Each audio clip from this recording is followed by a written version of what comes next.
Sreenarayana pensioners council എന്ന് പറയുന്ന പോഷക സംഘടന, ആ പോഷക സംഘടനയുടെ മുഖ്യ പ്രവർത്തനങ്ങളായി കുട്ടികളുടെ വിദ്യാഭ്യാസവും അവരുടെ സ്കോളർഷിപ്പും അവരുടെ ടാലൻറ്റും അവരുടെ കരിയറും അവരുടെ പേഴ്സണാലിറ്റിയും അവർക്ക് മോട്ടിവേഷൻ നൽകുന്നതിനുള്ള ഒരു കാര്യപരിപാടി ആസൂത്രണം ചെയ്തിരിക്കുകയാണ്.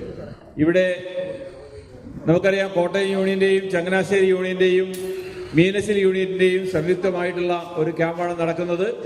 കഴിഞ്ഞ 1.5 മാസക്കാലമായി കേരളത്തിന്റെ കണ്ണൂർ മുതൽ കന്യാകുമാരി വരെയുള്ള സ്ഥലങ്ങളിൽ വിവിധ യൂണിയനിൽ വെച്ച് ആയിരക്കണക്കിന് കുട്ടികൾക്കാണ് ശ്രീനാരായണ പെൻഷേഴ്സ് കൗൺസിലിന്റെ ഈ കരിയർ മോട്ടിവേഷൻ ക്ലാസ് നടത്തി വരുന്നത്. ഇനി പുനലൂർ എന്ന് പറയുന്ന ഒരു സ്ഥലം ഒഴികെ ബാക്കി എല്ലാ സ്ഥലങ്ങളിലും 20ഓളം യൂണിയനുകൾ കേന്ദ്രീകരിച്ച് നടത്തിയ ഈ ട്രെയിനിങ് ക്യാമ്പ് ഈ വർഷത്തേത് പര്യവസാനിക്കുകയാണ്. അതിനുശേഷം വരാൻ പോകുന്നത് മുഴുവൻ കുട്ടികൾക്ക് വേണ്ടിയുള്ള സ്കോളർഷിപ്പ് പരീക്ഷയാണ് ജനറൽ സെക്രട്ടറി ആസൂത്രണം ചെയ്തിരിക്കുന്നത്. അതുപോലെ തന്നെ നിങ്ങൾക്ക് തിരഞ്ഞെടുക്കപ്പെടുന്ന കുട്ടികൾക്ക് ഇടയ്ക്കിടെ മനോഹരമായിട്ടുള്ള വിജ്ഞാനപ്രദമായിട്ടുള്ള ക്യാമ്പുകൾ സംഘടിപ്പിക്കാൻ അദ്ദേഹം നിർദ്ദേശിച്ചിട്ടുണ്ട്. ഇതെല്ലാം പുതിയ തലമുറയുടെ ഉന്നമനത്തിന് വേണ്ടിയാണ്. ഇന്ന് നമ്മുടെ ആദ്യത്തെ ക്ലാസ് കൈകാര്യം ചെയ്യുന്നത് ബഹുമാന്യനായ ശ്രീനാരായണ പെൻഷേഴ്സ് ഫോറത്തിന്റെ നമ്മുടെ ആരാധ്യനായ പെൻഷേഴ്സ് കൗൺസിലിന്റെ ആരാധ്യനായ പ്രസിഡന്റ് ശ്രീ KN സജീവ് സാറാണ്. സജീവ് സാറ് DYSP ആയി സർവീസിൽ നിന്ന് വിരമിച്ച ആളാണ്. 10-32 വർഷക്കാലം ലോ ആൻഡ് ഓർഡർ പോലീസ് സർവീസിൽ വിവിധ മേഖലകളിൽ, ഇന്റലിജൻസ് ഡിപ്പാർട്ട്മെന്റ് ഉൾപ്പെടെ വിവിധ മേഖലകളിൽ ജോലി ചെയ്തിട്ടുണ്ട്. അതുപോലെ തന്നെ ശ്രീനാരായണ പ്രസ്ഥാനങ്ങളോട് ചേർന്ന് നിന്നുകൊണ്ട് ശ്രീനാരായണ പ്രസ്ഥാനങ്ങളുടെ ജീവിതത്തിലെ മുഖ്യ പങ്കും കിട്ടുന്ന ഇടവേളകളൊക്കെയും ശ്രീനാരായണ പ്രസ്ഥാനങ്ങളുമായി ചേർന്ന് നിന്ന് പ്രവർത്തിച്ചിട്ടുണ്ട്. കുന്നത്തുനാട് SNDP യൂണിയന്റെ എംപ്ലോയീസ് ഫോറത്തിന്റെ ദീർഘകാലം അതിന്റെ പ്രസിഡന്റായി പ്രവർത്തിച്ചിരുന്നു. ഇപ്പൊ നമ്മുടെ ശ്രീനാരായണ പെൻഷേഴ്സ് കൗൺസിലിന്റെ കേന്ദ്ര സമിതിയുടെ പ്രസിഡന്റ് കൂടിയാണ്. ഈ പ്രവർത്തനങ്ങൾക്കെല്ലാം മേൽനോട്ടം നൽകുകയും പ്രവർത്തനങ്ങൾ ഏകോപിപ്പിക്കുകയും നമ്മുടെ പുതിയ തലമുറയ്ക്ക് വേണ്ടിയുള്ള പ്രവർത്തനങ്ങൾ സംഘടിപ്പിക്കുകയും ചെയ്യുന്ന സജീവ് സാറ് MA സൈക്കോളജി ഉൾപ്പെടെയുള്ള വിദ്യാഭ്യാസ മേഖലകളിലും വലിയ പുരോഗതി കൈവരിച്ചിട്ടുണ്ട്. മാത്രമല്ല, കുട്ടികളുടെ വിദ്യാഭ്യാസപരമായ കരിയർപരമായിട്ടുള്ള എല്ലാ സംശയങ്ങളും ദൂരീകരിക്കുന്നതിന് കരിയർ എഡ്യൂമേറ്റ് എന്ന് പറയുന്ന വലിയൊരു സ്ഥാപനം എറണാകുളം കേന്ദ്രമായി തൃപ്പൂണിത്തുറയിൽ ഇപ്പോൾ പ്രവർത്തിക്കുന്നുണ്ട്. കുട്ടികളുടെ എഡ്യൂക്കേഷൻ കൗൺസിലിംഗ്, കരിയർ കൗൺസിലിംഗ് ഉൾപ്പെടെ നിരവധിയായ മേഖലകളിൽ നിങ്ങളെ സജ്ജരാക്കുന്നതിന് വേണ്ടിയുള്ള പ്രവർത്തനങ്ങളുമായി മുന്നോട്ട് പോകുന്ന വളരെ പ്രിയപ്പെട്ട ശ്രീനാരായണ പെൻഷേഴ്സ് കൗൺസിലിന്റെ പ്രസിഡന്റ് പ്രിയപ്പെട്ട സജീവ് സാറിനെ ഈ ക്ലാസ് എടുക്കുന്നതിന് വേണ്ടി വളരെ സ്നേഹപൂർവ്വം ക്ഷണിച്ചുകൊള്ളും. Thank you sir. Thank you very much. എല്ലാവർക്കും നമസ്കാരം. ആദ്യമായി ഇങ്ങനെ ഒരു ക്ലാസ് ഇവിടെ സംഘടിപ്പിക്കുന്നതിന് വേണ്ടി മുൻകൈ എടുത്ത് പ്രവർത്തിക്കുന്ന കോട്ടയം യൂണിയന്റെയും മീനശ്ശേരി യൂണിയന്റെയും ചങ്ങനാശ്ശേരി യൂണിയന്റെയും പ്രിയപ്പെട്ട നേതാക്കളെല്ലാം ഇവിടെ സന്നിഹിതരായിരുന്നു. അത് തന്നെ ഞങ്ങളെ സംബന്ധിച്ചിടത്തോളം വലിയ സന്തോഷമുള്ള കാര്യമാണ്. സുരേഷ് പരമേശ്വർ സാർ ഉൾപ്പെടെ എല്ലാവരും നിങ്ങളോട് വ്യക്തമായി നമ്മളുടെ മുന്നോട്ടുള്ള കാര്യങ്ങളെ സംബന്ധിച്ച് സംസാരിച്ച് കഴിഞ്ഞു. ഞങ്ങൾ ശ്രീനാരായണ പെൻഷനേഴ്സ് കൗൺസിലിൻ്റെ പ്രധാനപ്പെട്ട ഒരു മിഷനായി ഞങ്ങൾ എടുത്തിട്ടുള്ളത് നിങ്ങളെപ്പോലെ കുട്ടികളെ ഞങ്ങളോടൊപ്പം ചേർത്ത് നിർത്തുകയും SNDP യോഗം എന്ന മഹാപ്രസ്ഥാനത്തിലേക്ക് നിങ്ങളെ കൊണ്ടുവരികയും ഗുരുദേവനെ അറിയുന്നത് പോലെ തന്നെ നമ്മുടെ ജീവിതത്തിലെ വലിയ വിജയം നേടുന്ന കുട്ടികളായി മാറ്റുകയും ചെയ്യുക എന്ന പ്രധാന ലക്ഷ്യത്തോടു കൂടി ആണ് പ്രവർത്തിക്കുന്നത്. ഈ ക്ലാസ്സിലേക്ക് നിങ്ങളെവരെയും ശ്രീനാരായണ പെൻഷനേഴ്സ് കൗൺസിലിൻ്റെ കേന്ദ്ര സമിതിക്ക് കൂടി വേണ്ടി ഈ ഇവിടുത്തെ കോട്ടയം യൂണിയന്റെ സമിതി, അതുപോലെ ഇത് നേതൃത്വം കൊടുത്ത എല്ലാ സമിതി ഭാരവാഹികൾക്കും വേണ്ടിയിട്ട് നിങ്ങളെ ഞാൻ ഹൃദയപൂർവ്വം ഈ ക്ലാസ്സിലേക്ക് സ്വാഗതം ചെയ്യുന്നു. ഇവിടെ നമ്മുടെ കൂടെ ഒരു മിടുക്കി സിവിൽ സർവീസ് പരീക്ഷയ്ക്ക് പോകാൻ തയ്യാറെടുത്ത് അല്ലെങ്കിൽ താല്പര്യമുള്ള വ്യക്തിയായി ഇൻട്രസ്റ്റ് പറഞ്ഞ ഒരാളുണ്ട്, അല്ലേ? പേരെന്ത്? ആദ്യ. അപ്പോൾ ആദ്യയുടെ ആഗ്രഹം സഫലമാകട്ടെ എന്ന് ആദ്യം പറയാം. അതോടൊപ്പം തന്നെ ആദ്യയോട് ഞാനൊരു ചോദ്യം ചോദിക്കട്ടെ. ആദ്യ, ഇപ്പോൾ ഈ 2024 ഓൾ ഇന്ത്യ റിസൾട്ട് വന്ന് സിവിൽ സർവീസ് എക്സാമിനേഷൻ്റെ അതിൽ 1ാം സ്ഥാനത്ത് വന്നത് ഒരു പെൺകുട്ടിയാണ്. പേര് പറയാമോ? ആർക്ക് പറയാം? ആർക്കെങ്കിലും ഓർമ്മയുണ്ടോ? ശക്തി ദുബൈ എന്ന് പറയുന്ന ഒരു കുട്ടിയാണ്. ഷീസ് ഫ്രം UP ആണ്. ഒരു പോലീസ് ഇൻസ്പെക്ടറുടെ മകളാണ്. 1ാം റാങ്ക് കരസ്ഥമാക്കിക്കൊണ്ട് സിവിൽ സർവീസിലേക്ക് കടന്നു വന്നത്. കേരളത്തിൽ നിന്ന് 2-3 കുട്ടികൾ വന്നു. കേരളത്തിൽ നിന്ന് പ്രത്യേകിച്ചും കോട്ടയം ഹൈറേഞ്ച് യൂണിയനിൻ്റെ പരിധിയിൽ വരുന്ന ഒരു 2 കുട്ടികളോടൊപ്പം ഞങ്ങൾ വേദി ഷെയർ ചെയ്തു. 3 പേരുണ്ടായിരുന്നു. നമ്മുടെ കേരളത്തിലെ ടോപ്പറായിട്ടുള്ള കുട്ടി വന്നില്ല എന്ന് 2 പെൺകുട്ടികൾ ഞങ്ങളോടൊപ്പം വേദി ഷെയർ ചെയ്തു. അതിൽ പ്രധാനപ്പെട്ട ആൾ സോനറ്റ് ജോസ് എന്ന് പറയുന്ന കുട്ടിയാണ്. 54ാം റാങ്ക് നേടി കേരളത്തിൽ നിന്ന് ഒരു ടോപ്പറായിട്ട് വന്ന കുട്ടിയാണ്. ആ കുട്ടിയുടെ അച്ഛനെ ആ വേദിയിൽ കാണിച്ചു തന്നു നമുക്ക്. അച്ഛൻ വന്നു നിന്നിരുന്നു. അച്ഛൻ്റെ പ്രത്യേകതയുണ്ട്. അച്ഛനൊരു തോട്ടത്തിൽ ടാപ്പിംഗ് തൊഴിലാളിയായിട്ട് വർക്ക് ചെയ്യുന്ന ഒരാളാണ്. നിങ്ങൾക്കറിയാലോ, റബ്ബർ വെട്ടുന്ന തൊഴിലാളിയാണ് ജോസിയേട്ടൻ.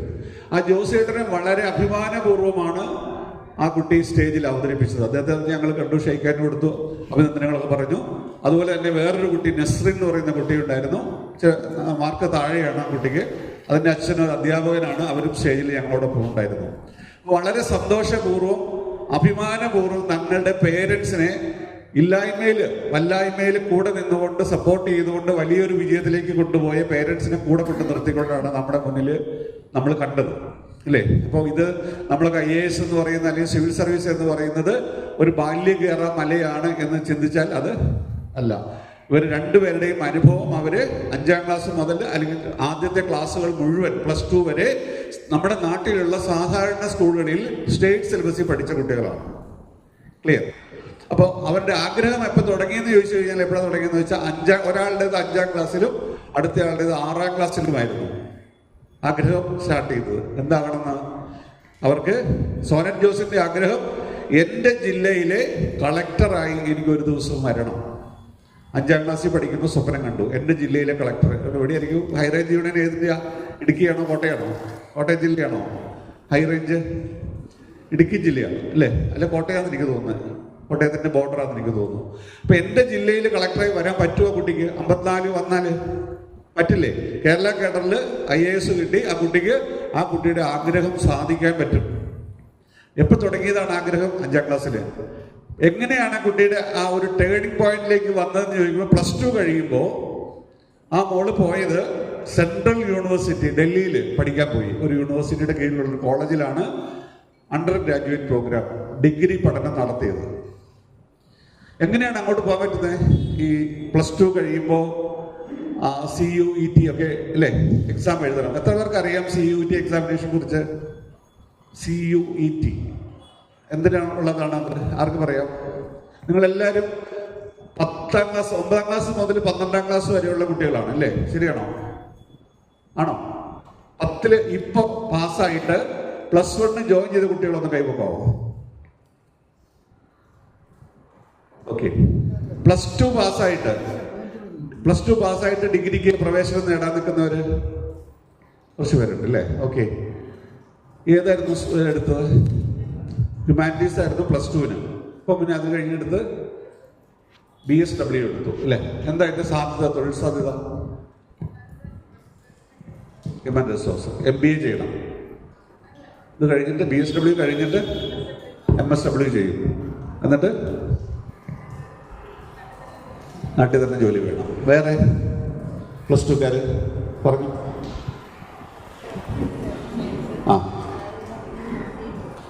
BCA എടുക്കും. എവിടെ പഠിക്കാൻ പോകുന്നത്? BCA എങ്ങനെയാണ്? അതിനകത്ത് കോമ്പിനേഷൻസ് എന്തൊക്കെയാണ്?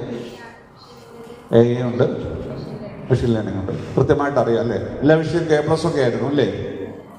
കമ്പ്യൂട്ടറിന് A+ ആയിരുന്നു. ബയോമാസ് ആയപ്പോൾ മാസിന് B+. ഓക്കെ. അപ്പോൾ നമ്മൾ 10ാം ക്ലാസ്സിൽ 9, 10, 11, 12 ക്ലാസ്സുകളിൽ പഠിക്കുന്ന കുട്ടികളെന്ന് ഞാൻ ചോദിച്ചതിന് വളരെ പ്രാധാന്യമുണ്ട്. കാരണം 9, 10 ക്ലാസ്സിൽ പഠിക്കുമ്പോഴാണ് നമ്മൾ നമ്മുടെ ജീവിതത്തിലെ വളരെ പ്രധാനപ്പെട്ട ഒരു കാര്യം 10ാം ക്ലാസ് കഴിയുമ്പോൾ ചെയ്യുന്നത്. എന്തായിരിക്കും അത്? 10ാം ക്ലാസ് കഴിയുമ്പോൾ നിങ്ങൾ മാർക്കൊക്കെ വാങ്ങിക്കഴിയുമ്പോൾ നിങ്ങൾ സെലക്ട് ചെയ്യാൻ പോകുന്നത് നിങ്ങളുടെ മുന്നോട്ടുള്ള പ്രയാണത്തിന് ആവശ്യമായിട്ടുള്ള സ്ട്രീമാണ്. റൈറ്റ്? ആ സ്ട്രീം പാളിപ്പോയാൽ എന്ത് സംഭവിക്കും? നിങ്ങൾ എടുക്കുന്ന സ്ട്രീം നിങ്ങൾക്ക് യോജിക്കാത്തതാണ്. നിങ്ങൾ +1, +2 പഠിച്ചു. നിങ്ങൾ +2 കഴിയുമ്പോൾ ഈ സ്ട്രീമിൽ തന്നെ പിന്തുടർന്ന് കരിയറിലേക്ക് പോകേണ്ടി വരും അല്ലേ? ശരിയാണ്. അപ്പൊ നമ്മൾ ഏറ്റവും പ്രധാനപ്പെട്ട സംഗതി ഏതാ? 9, 10 പഠിക്കുമ്പോൾ നിങ്ങൾക്ക് വ്യക്തമായ ഗോളോടുകൂടി നിങ്ങൾ ഏത് കരിയറിലേക്കാണ് പോകേണ്ടത് എന്നതിനെ കുറിച്ച് കൃത്യമായ പ്ലാനിങ് നിങ്ങൾക്ക് വേണം. അതല്ലാതെ നിങ്ങൾ റോങ് ചോയ്സിലാണ് പോകുന്നതെങ്കിൽ ബുദ്ധിമുട്ടായി പോകും. ഞാൻ ഒരാളുടെ കാര്യം പറയാം. ഞാൻ മിനിങ്ങാന്ന് 2 ദിവസം മുൻപ്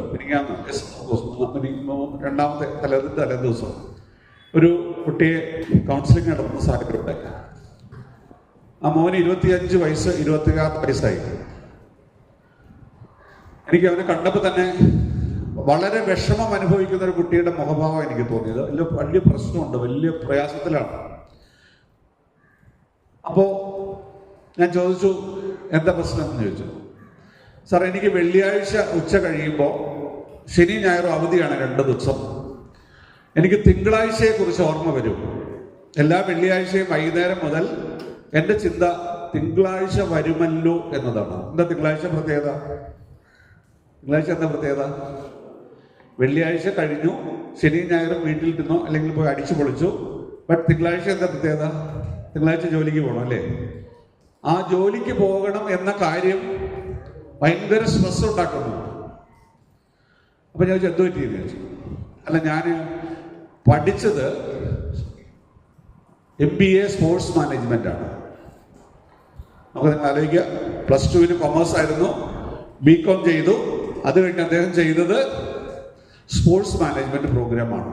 വീട്ടിൽ ഒറ്റ കാലിൽ നിന്നുകൊണ്ട് സ്വന്തം ഇഷ്ടത്തിന് ചൂസ് ചെയ്ത ഒരു പ്രോഗ്രാമായിരുന്നു സ്പോർട്സ് മാനേജ്മെന്റ്. MBAക്ക് സ്പോർട്സ് മാനേജ്മെന്റ് പഠിച്ച ഇൻസ്റ്റിറ്റ്യൂട്ട് വളരെ പ്രമാദമായ, ഇന്ത്യയിൽ വളരെ പ്രമാദമായ ഒരു ഇൻസ്റ്റിറ്റ്യൂട്ടാണ്. വലിയൊരു ഇൻസ്റ്റിറ്റ്യൂട്ടാണ്.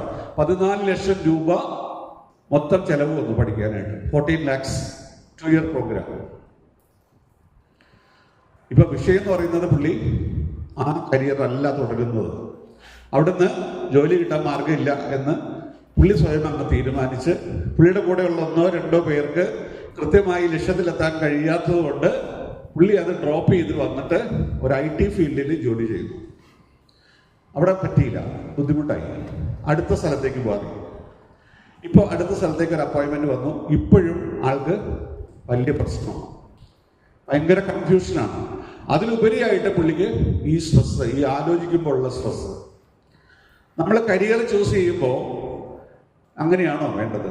കരിയർ നമുക്ക് എങ്ങനെയുള്ളതായിരിക്കണം? നമ്മുടെ കരിയർ അല്ലേ, നമുക്ക് സന്തോഷം തരുന്നതായിരിക്കണം, സമാധാനം തരുന്നതായിരിക്കണം, സംതൃപ്തി തരുന്നതായിരിക്കണം. പിന്നെ എന്താ വേണ്ടേ? അത്യാവശ്യം പൈസ കിട്ടണമല്ലോ ജീവിക്കാൻ. പുള്ളിയുടെ പ്രശ്നം എന്ന് പറയുന്നത് പുള്ളിയുടെ ലോൺ എമൗണ്ട് അടയ്ക്കണം. അച്ഛനും അമ്മയെയും ആശ്രയിക്കാതെ ഏതാണ്ട് 7000 രൂപയോളം അടയ്ക്കണം. അതാണ് പുള്ളിയുടെ ഏറ്റവും വലിയ സ്ട്രെയിൻ. നമുക്ക് അപ്പോൾ മുന്നോട്ട് പോകാൻ വലിയ പ്രശ്നമായിട്ട് നിൽക്കുക, അവിടെ നിൽക്കുക. നിങ്ങളുടെ കരിയർ നിങ്ങൾ ചൂസ് ചെയ്യുമ്പോൾ നിങ്ങൾ എപ്പോൾ പ്ലാൻ ചെയ്യണം എന്ന് ചോദിച്ചാൽ ഞാൻ പറയും, അമ്മമാരുണ്ടെങ്കിൽ പറയും 2ാം ക്ലാസ് മുതൽ 7ാം ക്ലാസ് വരെയുള്ള കുട്ടികളെ തിരിച്ചറിഞ്ഞ് അവരെ കറക്റ്റായിട്ട് കൊണ്ടുപോയിട്ട് കറക്റ്റായിട്ട് കരിയറിലേക്ക് കൊണ്ടുപോകണം. പോട്ടെ, ഞങ്ങളിവിടെ 9 മുതൽ 12 വരെ എടുക്കാൻ കാരണം എന്താണെന്നറിയോ? പെൻഷനേഴ്സ് കൗൺസിൽ 9ാം ക്ലാസ് മുതൽ 12ാം ക്ലാസ് വരെയുള്ള കുട്ടികളെ ഞങ്ങളിലേക്ക് കൊണ്ടുവരാൻ ശ്രമിച്ചതിന്റെ ശ്രീനാരായണ ടാലന്റ് സെർച്ച് എക്സാം ഉൾപ്പെടെ എല്ലാം അങ്ങനെയാണ് പ്ലാൻ ചെയ്തത്.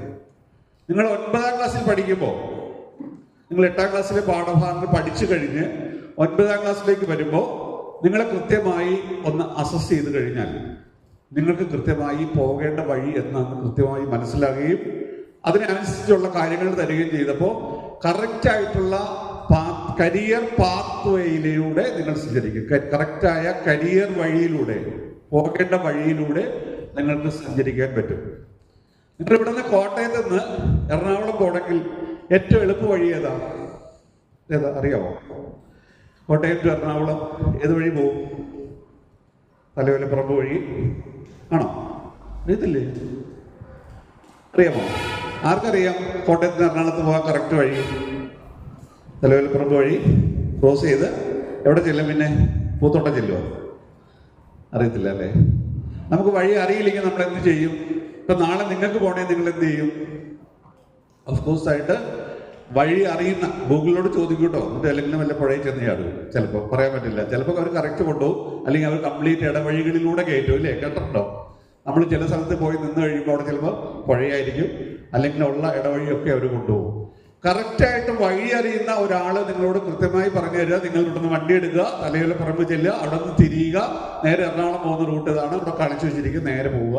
ഏറ്റവും ചെറിയ ഡിസ്റ്റൻസിൽ, ഏറ്റവും കുറഞ്ഞ ഡിസ്റ്റൻസിൽ, ഏറ്റവും കുറഞ്ഞ ചെലവിൽ, ഏറ്റവും അടുത്ത സമയത്ത് അവിടെ എത്താൻ പറ്റുന്ന ഒരു വഴി, നന്നായി വഴി അറിയാവുന്നവർ പറഞ്ഞു തരും അല്ലേ? ശരിയാണോ? അതാണോ നല്ലത്? വേറെ വഴി അറിയാത്ത ഒരാളോട് ചോദിക്കുന്നതാണോ? കാണുന്ന ആൾക്കാരോട് ചോദിച്ചു പോകുമ്പോൾ വഴി ചോദിച്ചു പോകാം. പക്ഷെ ശരിയായി വഴി അറിയുന്ന ആൾ പറഞ്ഞു തരുമ്പോൾ ശരിയായ വഴിയിലൂടെ സഞ്ചരിച്ച് നമുക്ക് ശരിയായ സ്ഥലത്ത് ഏറ്റവും എളുപ്പത്തിൽ ഏറ്റവും കുറഞ്ഞ ചെലവിൽ എത്താൻ സാധിക്കുന്നതാണ് കറക്റ്റായ വഴി അല്ലേ? ശരിയാ. അപ്പൊ നിങ്ങളുടെ കരിയർ മുന്നോട്ട് കൊണ്ടുപോകുമ്പോൾ, നിങ്ങൾ 9ലും 10ലും പഠിക്കുമ്പോൾ ഒരു കരിയർ കൗൺസിലിങ്ങോ അല്ലെങ്കിൽ കരിയർ ഗൈഡൻസോ എടുക്കുമ്പോൾ, കൃത്യമായ കരിയർ ഗൈഡൻസോ എടുക്കുമ്പോൾ നിങ്ങളുടെ ശരിയായ കരിയർ വഴി നിങ്ങൾക്ക് തിരഞ്ഞെടുക്കാൻ പറ്റും. ഞാൻ ഇന്നലെ മിനിങ്ങാന്ന് വന്ന ആളെ പറഞ്ഞതുപോലെ വേറൊരാളെ പറ്റി പറയാം. MSc സൈക്കോളജി, MSc ഫിസിക്സ് പഠിച്ചു കഴിഞ്ഞ് വീട്ടിൽ കയറിയിരിക്കുന്ന ഒരു പെൺകുട്ടി. അവൾ പഠിച്ചത് സെൻട്രൽ യൂണിവേഴ്സിറ്റിയിലാണ് MSc ഫിസിക്സ് ചെയ്യുന്നത്, പോണ്ടിച്ചേരി. അവിടെ പഠിച്ചു കഴിഞ്ഞ് വന്നപ്പോൾ അവള് വീട്ടിൽ മുറി കയറിയിരിക്കുന്നു. മുറി തുറക്കില്ല, പുറത്തിറങ്ങില്ല, ആരോടും മിണ്ടില്ല. അമ്മയോട് ഭയങ്കര ദേഷ്യമാണ്. അമ്മ ഒരു ഹയർ സെക്കൻഡറി സ്കൂൾ അധ്യാപികയാണ്. അമ്മയോട് പിന്നെ കാണണ്ട അമ്മേനെ. എന്താ സംഭവിച്ചെന്നറിയോ? ഈ കുട്ടി +2 പാസ്സായപ്പോൾ അവർക്ക് ഇഷ്ടമായ വിഷയം ഇംഗ്ലീഷായിരുന്നു. അതിന് പകരം അമ്മ എന്ത് ചെയ്തു എന്ന് ചോദിച്ചാൽ, ഫിസിക്സിന് മാർക്ക് കൂടുതലുണ്ടല്ലോ എന്ന് കരുതി BSc ഫിസിക്സ് കൊണ്ട് ചേർത്തു. +2 കഴിഞ്ഞപ്പോൾ. ഫിസിക്സ് നല്ല സബ്ജക്റ്റ് അല്ലേ? നല്ല സബ്ജക്റ്റാണ്. അവിടെ നിന്ന് അവൾ എന്ത് ചെയ്തു? അപ്പോൾ അവൾക്ക് എത്ര വയസ്സുണ്ട് +2 കഴിയുമ്പോൾ? 16 അല്ലേ? 17 വയസ്സല്ലേ? +2 കഴിഞ്ഞ് 3 വർഷം ഡിഗ്രി പ്രോഗ്രാം ചെയ്തു. BSc ഫിസിക്സ് കഴിഞ്ഞു. അത് കഴിഞ്ഞപ്പോൾ വീണ്ടും പറഞ്ഞു MSc 2 വർഷം ചെയ്തു. അത് നല്ല യൂണിവേഴ്സിറ്റിയിൽ. പിന്നെ അവൾ പറയുന്നു, എത്ര വയസ്സായപ്പോൾ? പ്രായപൂർത്തിയായില്ലേ?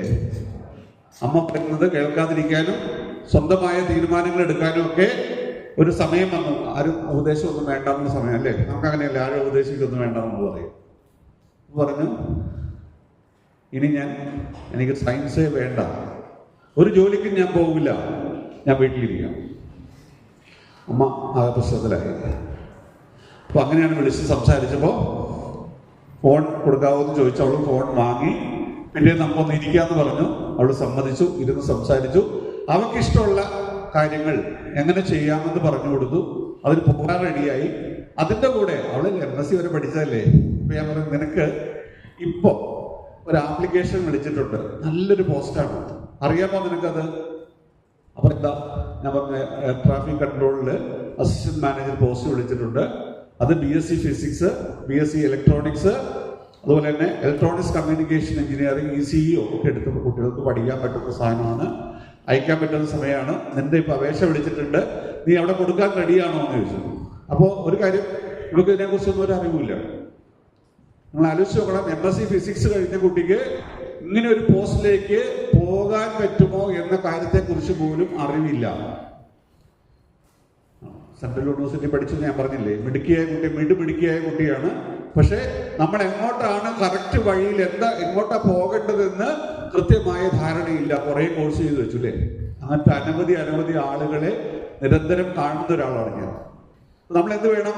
നമ്മുടെ കരിയറിലേക്ക് പോകണം. ഇനി ഞാൻ കോട്ടയത്തുള്ള ഒരു കുട്ടിയുടെ കാര്യം പറയാം. നീറ്റ് പരീക്ഷ എന്തിനുള്ളതാ? നീറ്റ് പരീക്ഷ, നീറ്റ് UG പ്രോഗ്രാം എന്തിനുള്ളതാ? മെഡിക്കൽ സയൻസ് അല്ലേ, പഠിക്കാനുള്ളതാണ്. MBBS പഠിക്കുന്ന ഒരു കുട്ടി MBBS അഡ്മിഷൻ എടുക്കണമെങ്കിൽ ഗവൺമെന്റ് കോളേജിൽ കിട്ടണമെങ്കിൽ എന്താ പ്രശ്നം? എങ്ങനെ മാർക്ക് വാങ്ങണം? നല്ല മിടുക്കിയായിരിക്കണം അല്ലേ? നല്ല സ്കോറിങ് വേണം.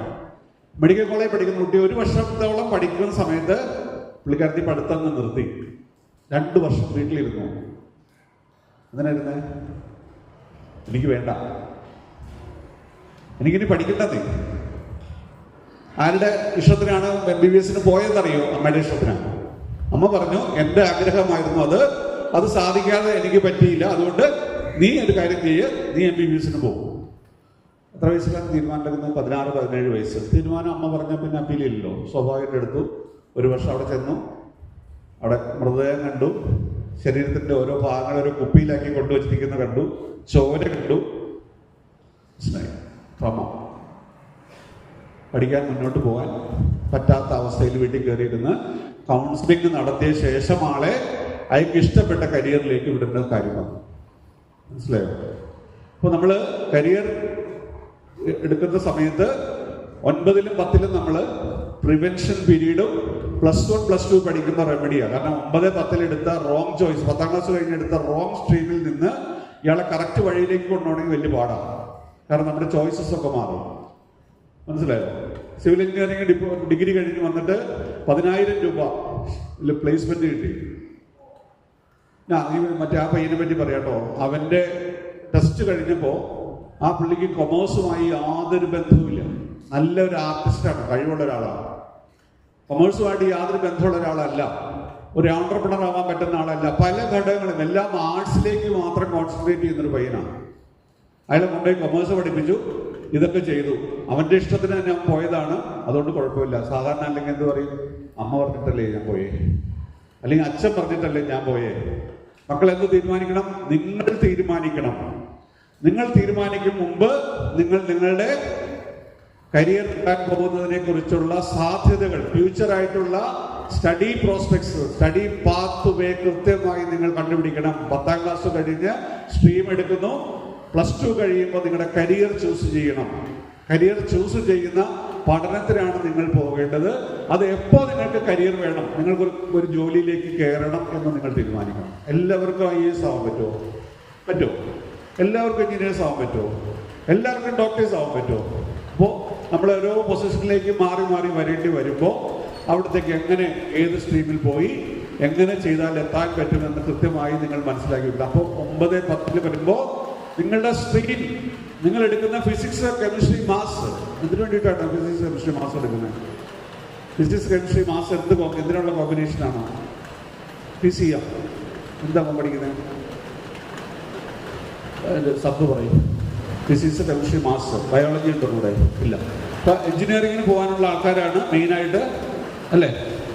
Physics, chemistry, maths. Bio science ആണോ? ബയോളജി ഉള്ളത് എന്തിനാ? ബയോളജി ഉള്ളത് medical professions, allied health sciences, അങ്ങനെയുള്ള പ്രോഗ്രാമിലേക്ക് പോകാനാണ്. പിന്നെ അഗ്രികൾച്ചർ, ഓഫ് കോഴ്സ്, അങ്ങനത്തെ കുറേ പ്രോഗ്രാമാണ്. ഫോറസ്ട്രി, ഓഷ്യനോഗ്രാഫി ഒക്കെ ചെയ്യാൻ പറ്റും. കൊമേഴ്സ് എടുക്കുന്നവർ എന്തിനാണ്? BCom ചെയ്യാൻ പറ്റും. പിന്നെ അത് കഴിഞ്ഞിട്ട് നമുക്ക് CA ചെയ്യാൻ പറ്റും, കമ്പനി സെക്രട്ടറി ചെയ്യാൻ പറ്റും, ആക്ച്വറിയൽ സയൻസ് ചെയ്യാൻ പറ്റും. അതുപോലെ അനവധി പ്രോഗ്രാംസ് ചെയ്യാൻ പറ്റും, അല്ലേ? കമ്പ്യൂട്ടർ ഇതായിട്ട് റിലേറ്റഡ് ആയിട്ടുള്ള. അപ്പോൾ നമ്മുടെ കോമ്പിനേഷൻസിൽ ചില കുട്ടികൾ പോയി ബയോമാസ് എടുക്കും. അങ്ങനെയുള്ളവരുണ്ട് ഇവിടെ. Physics, chemistry, maths, biology combination ഉള്ളവർ ഉണ്ടോ? ആ, ഏതാ ഇഷ്ടം? എവിടെയാണ് പോകേണ്ടത് നമുക്ക്? ആ, വിട്ടിട്ടോ. മാത്സ് എന്തിനാ? മാത്തമാറ്റിക്സ് ഇഷ്ടമായിരുന്നു. ഓക്കെ. അല്ലെങ്കിൽ മാത്സ് എന്തിനാ കോമ്പിനേഷൻ ആക്കിയത്? അതിൻ്റെ കൂടെ കൂട്ടിയത് എന്തിനാണെന്ന് ചോദിച്ചു. ഒരു ഓപ്ഷൻ, അല്ലേ? ഓക്കെ. ചില കുട്ടികൾ അങ്ങനെ എടുക്കും. അതായത് physics, chemistry, biology, maths combination എടുക്കും. എന്തിനെടുക്കുന്നവർ? ഞാൻ എൻ്റെ അടുത്ത് വരുന്ന കുട്ടികളോട് എടുത്തോളാൻ പറയും. ചില കുട്ടികളോട് മാത്രം. ചില കുട്ടികൾക്ക് എന്ത് വിഷയവും പഠിക്കാൻ പറ്റുന്ന കഴിവുള്ള കുട്ടികളുണ്ട്. ഏത് വിഷയവും. ഇപ്പോൾ മെഡിസിന് പോകണമെങ്കിൽ മെഡിസിന് പോവാം, എഞ്ചിനീയറിംഗിന് പോകണമെങ്കിൽ എഞ്ചിനീയറിംഗ്. നല്ല മിടുമിടുക്കരായിട്ടുള്ള കുട്ടികൾ വരും. അവരൊക്കെ വരുന്നത് എങ്ങനെയാണെന്നറിയോ? ഇവരെയൊക്കെ തിരിച്ചറിയുന്നത് അവരാവശ്യപ്പെട്ടിട്ടാണ് പേരൻസ് നമ്മുടെ അടുത്ത് കൊണ്ടുവരുന്നത്. എന്താ കാര്യം? അവരാവശ്യപ്പെട്ട എന്താ? എനിക്കൊരു അസസ്മെന്റ് ടെസ്റ്റ് വേണം എന്ന് പറഞ്ഞ് കൃത്യമായി അസസ് ചെയ്യാൻ വേണ്ടി വരും. എന്താണ് അവിടെ അസസ് ചെയ്യപ്പെടുന്നത്? ഇതായിരിക്കും പ്രധാനമായിട്ട്. നമുക്ക് എല്ലാവർക്കും വീക്ക്നെസ് ഉണ്ട്, അല്ലേ? സ്ട്രെങ്ത് ഉണ്ട്, അല്ലേ? ശരിയല്ലേ? സ്ട്രെങ്ത് ആൻഡ് വീക്ക്നെസ് ഉണ്ട്. നമ്മുടെ സ്ട്രെങ്ത് എന്താണെന്ന് നമുക്ക് അറിയുമ്പോൾ സ്ട്രെങ്ത് നമുക്ക് കൂട്ടാൻ പറ്റും വേണമെങ്കിൽ, അല്ലേ? വീക്ക്നെസ് ഉണ്ടെങ്കിലോ? വീക്ക്നെസ് എന്ത് ചെയ്യണം? നമ്മുടെ കുറവുകൾ നമുക്ക് എല്ലാവർക്കും ഉണ്ടാവില്ലേ? ചില ബാക്ക് ഡ്രോപ്സ് ഒക്കെ ഉണ്ടാവില്ലേ? അവിടെ എന്ത് ചെയ്യണം? അവിടെ ആവശ്യമുള്ള സംഗതികൾ കൊടുത്തുകൊണ്ട് നമ്മളത് മുന്നോട്ട് കൊണ്ടുപോകണം. അപ്പോൾ എന്ത് ചെയ്യാം? നെഗറ്റീവ്സിനെ എല്ലാം പോസിറ്റീവാക്കി കൊണ്ടുവരുമ്പോൾ, ഇത് ബാലൻസ് ചെയ്ത് വരുമ്പോൾ കൃത്യമായ ഒരു പാത്തിലേക്ക് പോകാൻ പറ്റും. അപ്പോൾ ഈ പറയുന്ന പോലെ ഈ കഴിഞ്ഞ ദിവസം ഈ മോള് ആ ഞാൻ പറഞ്ഞ MSc ഫിസിക്സുകാരി ഞാൻ അപ്പം തന്നെ ഞാൻ പറഞ്ഞു നോക്കി പരീക്ഷയുണ്ട്, അപേക്ഷ അയക്കാൻ പറ്റുമോ, ഒന്ന് സോപ്പിട്ടൊക്കെ സംസാരിച്ചപ്പോൾ സാർ ഞാൻ ഇപ്പോൾ ഏതാ പുസ്തകം വേണ്ടേ പുസ്തകം പറഞ്ഞു കൊടുത്തു. അന്ന് തന്നെ അച്ഛനെയും കൂടെ കൊണ്ടുപോയി ആ പുസ്തകമൊക്കെ വാങ്ങിക്കൊണ്ട് വന്ന് പഠിച്ചു. അവൾ വേറൊരു പ്രോഗ്രാം ചെയ്തു, നമ്മൾ പറഞ്ഞ പ്രോഗ്രാം ചെയ്ത് ഇപ്പോൾ 2 മാസമായി അവളുടെ അമ്മ എന്നെ വിളിച്ച് പറഞ്ഞു, സാർ നന്നായി പാസ്സായി, അവൾക്ക് ക്യാമ്പസ് പ്ലേസ്മെന്റ് കിട്ടിയിട്ട് ജോലി കയറുകയാണ്, ആ വിവരം പറയാൻ സാറിനെ വിളിച്ചത്. മനസ്സിലായോ? അതായത് നിങ്ങൾ കരിയർ ചൂസ് ചെയ്യുമ്പോൾ നിങ്ങൾ അതിപ്രധാനമായി ശ്രദ്ധിക്കേണ്ട കാര്യം 5 പ്രധാനപ്പെട്ട ഘടകങ്ങളുണ്ട്. അത് നിങ്ങൾ തിരിച്ചറിയണം. എന്തൊക്കെയായിരുന്നു? ആദ്യം പറഞ്ഞു, നോ യുവർ സെൽഫ്. നിങ്ങളെ തന്നെ നിങ്ങൾ അറിയണം. നിങ്ങളുടെ സ്ട്രെങ്ത് നിങ്ങൾക്ക് അറിയണം, നിങ്ങളുടെ വീക്ക്നെസ് നിങ്ങൾ അറിയണം. പിന്നെന്ത് ചെയ്യണം? എന്താണ് പോസിബിലിറ്റീസ് ഉള്ളത് അതറിയണം. എപ്പം നിങ്ങൾ അറിയണം? എൻ്റെ മുന്നിൽ എന്തെല്ലാം പോസിബിലിറ്റീസ് ആണുള്ളത്. നിങ്ങളൊരു കാര്യം മനസ്സിലാക്കണം, നിങ്ങൾ ജീവിക്കുന്നത് you are living in an exponential world. വളരെ അതിദ്രുതം, വളരെ പെട്ടെന്ന് മാറിക്കൊണ്ടിരിക്കുന്ന, അനുനിമിഷം മാറിക്കൊണ്ടിരിക്കുന്ന ഒരു നാട്ടിലാണ് ജീവിക്കുന്നത് നമ്മൾ, ഇല്ലേ? ശരിയാണോ? പല തൊഴിലുകളും ഇല്ലാതാകുന്നു, ആ സ്ഥാനത്തേക്ക് പുതിയ തൊഴിലുകൾ കടന്നു വരുന്നു, ഇല്ലേ? നിങ്ങൾക്കറിയാം, റോബോട്ടിക്സ് ഉപയോഗിച്ചുകൊണ്ട് വലിയ സാധ്യതകളാണ്, ഇല്ലേ? അതുപോലെ അനവധി കാറുകൾ ഓടിക്കാൻ വേണ്ടിയിട്ട് ഡ്രൈവർ വേണ്ട, ബസ് ഓടിക്കാൻ ഡ്രൈവർ വേണ്ട, ഈവൻ വിമാനങ്ങൾ ഓടിക്കാൻ വരെ ഡ്രൈവർ വേണ്ടാത്ത സംഗതിയിലേക്ക് നമ്മൾ പോകുന്നു. പല തൊഴിലുകളുടെയും സ്ഥാനത്ത് പുതിയ തൊഴിലുകൾ കടന്നു വരികയും അതോടൊപ്പം ആ തൊഴിലിൻ്റെ സ്ഥാനത്തേക്ക് നമുക്ക് തൊഴിൽ സാധ്യതകൾ മാറുന്നു. അതോടൊപ്പം ഉള്ള ഒരു അപകടം, നിങ്ങൾ പത്രം സ്ഥിരമായി വായിക്കുന്നവരാണെങ്കിൽ അറിയാം, ഒരു ദിവസം ഒരു സുപ്രഭാതത്തിൽ നമ്മുടെ തൊഴിലില്ലാതാകുന്നു. പണ്ടൊന്നും ഇല്ലാത്ത സംഗതിയാണ്. നമ്മുടെ തൊഴിൽ ഒരു ദിവസം അവസാനിച്ചു. 40 വയസ്സ് കഴിഞ്ഞാൽ, നിങ്ങൾ ഇന്നിപ്പോൾ ഗൂഗിളിൽ സെർച്ച് ചെയ്ത് കഴിഞ്ഞാൽ 40 വയസ്സ് കഴിഞ്ഞാൽ ചിലപ്പോൾ നിങ്ങൾക്ക് തൊഴിലുണ്ടാവില്ല. അപ്പം നിങ്ങൾ എന്ത് ചെയ്യും? എന്താ തൊഴിലില്ലാതാവുന്നത്? ഞാനീ പറഞ്ഞ പോലെ പല സാധനങ്ങളും, അല്ലേ? ChatGPT വന്നു, അല്ലേ? ആർട്ടിഫിഷ്യൽ ഇന്റലിജൻസ് വന്നു, പലരുടെയും തൊഴിൽ അവിടെ പോകും. അപ്പോൾ നമ്മൾ എന്ത് ചെയ്യണം? നമ്മുടെ തൊഴിൽ പോകുന്നതിന് മുൻപ് നമ്മൾ എന്ത് ചെയ്യണം? എക്യുപ്ഡ് ആയിരിക്കണം. എന്തിനാ ഉണ്ടാവണേ? നമ്മുടെ പുതിയ തൊഴിലുകൾ, നമ്മൾ മാറി വരുന്ന കാലത്തെക്കുറിച്ച് കൃത്യമായി നിങ്ങൾ റിസർച്ച് വർക്ക് നടത്തിയിരിക്കണം.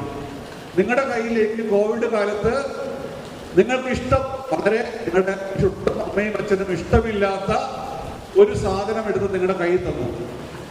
അവർക്ക് ആർക്കും ഇഷ്ടമുണ്ടായിട്ട് തന്നതല്ല, അല്ലേ? Mobile phone. ശരിയാണോ? മൊബൈൽ ഫോണുള്ള എല്ലാവർക്കും ഉണ്ട്, അല്ലേ? ഞാൻ മൊബൈൽ ഫോൺ ഉപയോഗിക്കരുതെന്ന് പറയുമെന്ന് ആരെങ്കിലും വിചാരിക്കുന്നുണ്ടോ? ഇന്നലെ എൻ്റെ അടുത്ത് വന്ന ഒരാള്, ഒരു പയ്യൻ വന്നു എൻ്റെ അടുത്ത്, സ്കൂളിൽ നിന്ന് പുറത്താക്കിയതാണ്.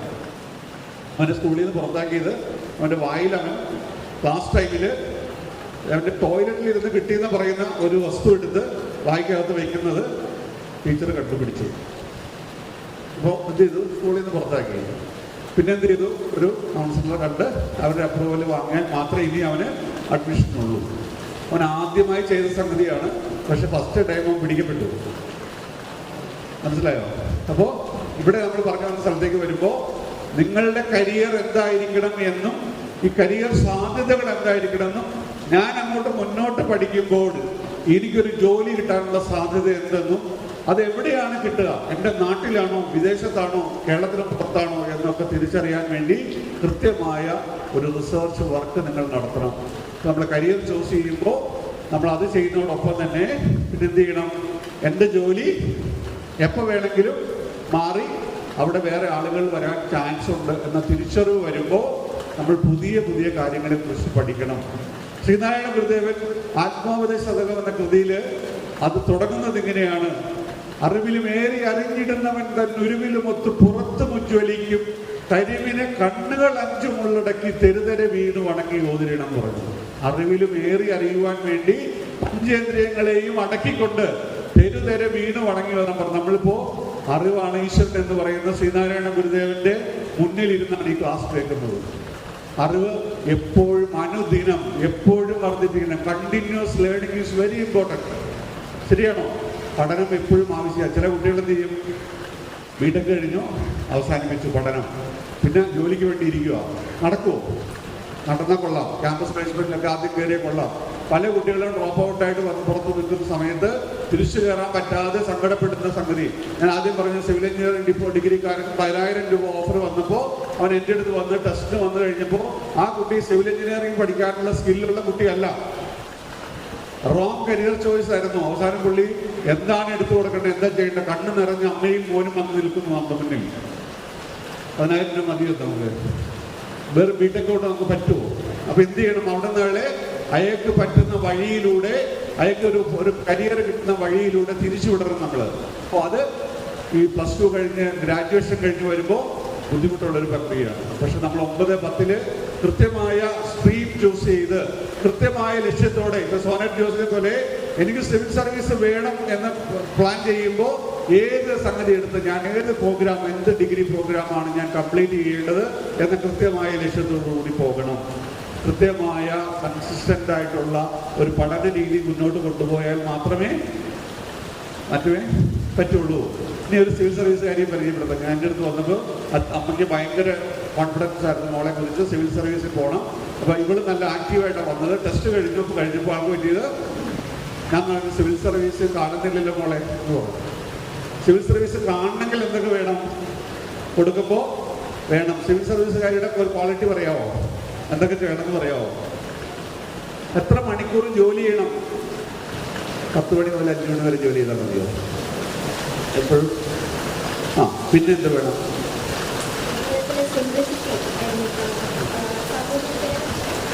നമ്മൾ ചേർത്ത് പിടിച്ച്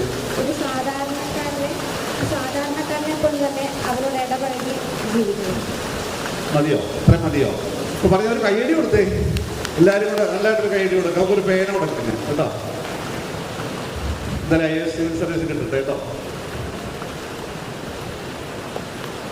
അപ്പോ സിവിൽ സർവീസുകാരിയാവാൻ വരുന്ന ആൾക്ക് പ്രോബ്ലം സോൾവിങ് സ്കില്ല് വേണം, അനലിറ്റിക്കൽ സ്കില്ല് വേണം, ക്വിക്ക് ഡിസിഷൻ എടുക്കണം. ആ 1.5 മണിക്കൂർ നീണ്ട ടെസ്റ്റ് 4 മണിക്കൂർ കൊണ്ട് കംപ്ലീറ്റ് ചെയ്ത് ഒരു ആൻസർ വരുമ്പോൾ അവിടെ വെച്ചോണ്ടിരിക്കുക, തീരുമാനം എടുക്കത്തില്ല. ഫയലുമായിട്ട് സെക്രട്ടേറിയറ്റിൽ അങ്ങനെ ഒരാൾ ഇരുന്നാൽ ശരിയാവും. തൻ്റെ മുന്നിൽ വരുന്ന പേപ്പറിൻ്റെ അടുത്ത് പെട്ടെന്ന് തീരുമാനം എടുക്കണം, പെട്ടെന്ന് സിറ്റുവേഷൻ വേണം. ബ്രഹ്മപുരം നിങ്ങൾ കേട്ടിട്ടുണ്ടാവും, എറണാകുളം ജില്ലയിലെ ബ്രഹ്മപുരത്ത് അവിടെ ഒരു വലിയ ഒരു തീ പിടുത്തം ഉണ്ടായി. വേസ്റ്റ് കൊണ്ടുവന്ന സ്ഥലത്ത് തീപിടുത്തം ഉണ്ടായി. ആ സ്പോട്ടിൽ നിന്നത് ജില്ലാ കളക്ടർ, പോലീസ് മേധാവി, അവിടുത്തെ ജില്ലാ അഡ്മിനിസ്ട്രേഷൻ ഉൾപ്പെടെ എല്ലാവരും, ഫയർഫോഴ്സ് ഉൾപ്പെടെ എല്ലാവരും 3-4 ദിവസം വളരെ വൃത്തികെട്ട സ്മെല്ല് സഹിച്ച് നിൽക്കേണ്ടി വന്നു. പോകാൻ പറ്റുമോ? ഏറ്റവും ദുർഘടമായ സാഹചര്യങ്ങളിൽ, ഏറ്റവും പ്രയാസമുള്ള സന്ദർഭങ്ങളിൽ ചിലപ്പോൾ അടിവെച്ച് കൊടുക്കണം. നിൽക്കുന്ന മുമ്പിൽ ജില്ലാ കളക്ടർ പോയി നിൽക്കണം. ആരാ? ജില്ലാ മജിസ്ട്രേറ്റാണ് പോയി നിൽക്കണം അല്ലേ? അവിടെ നിന്ന് കമാൻഡ് കൊടുത്ത് അപ്പോൾ ഏത് കിട്ടും?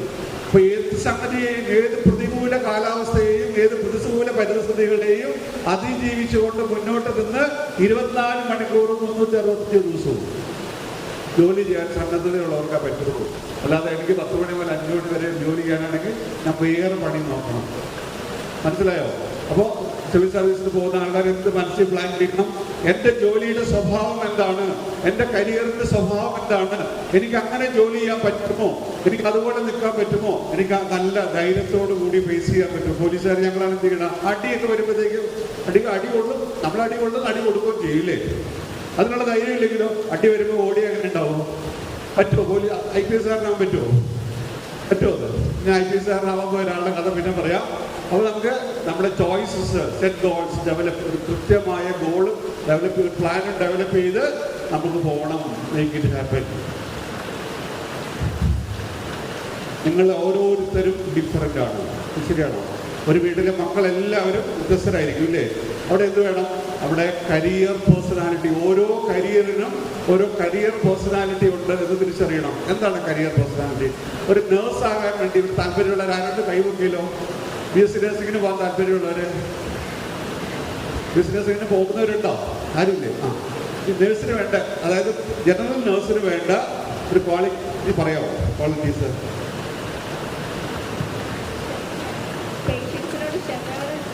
ക്ഷമ വേണം. Very good. നല്ല കൈയടി കൊടുത്തേ. എന്തോ കോട്ടയക്കാരുടെ കൈയടി ശരിയല്ല സാറേ. നല്ലതായിട്ടൊരു കൈയടി കൊടുത്തല്ലേ? പിന്നെ പറയൂ, വേറെ എന്താ ഉള്ളത്?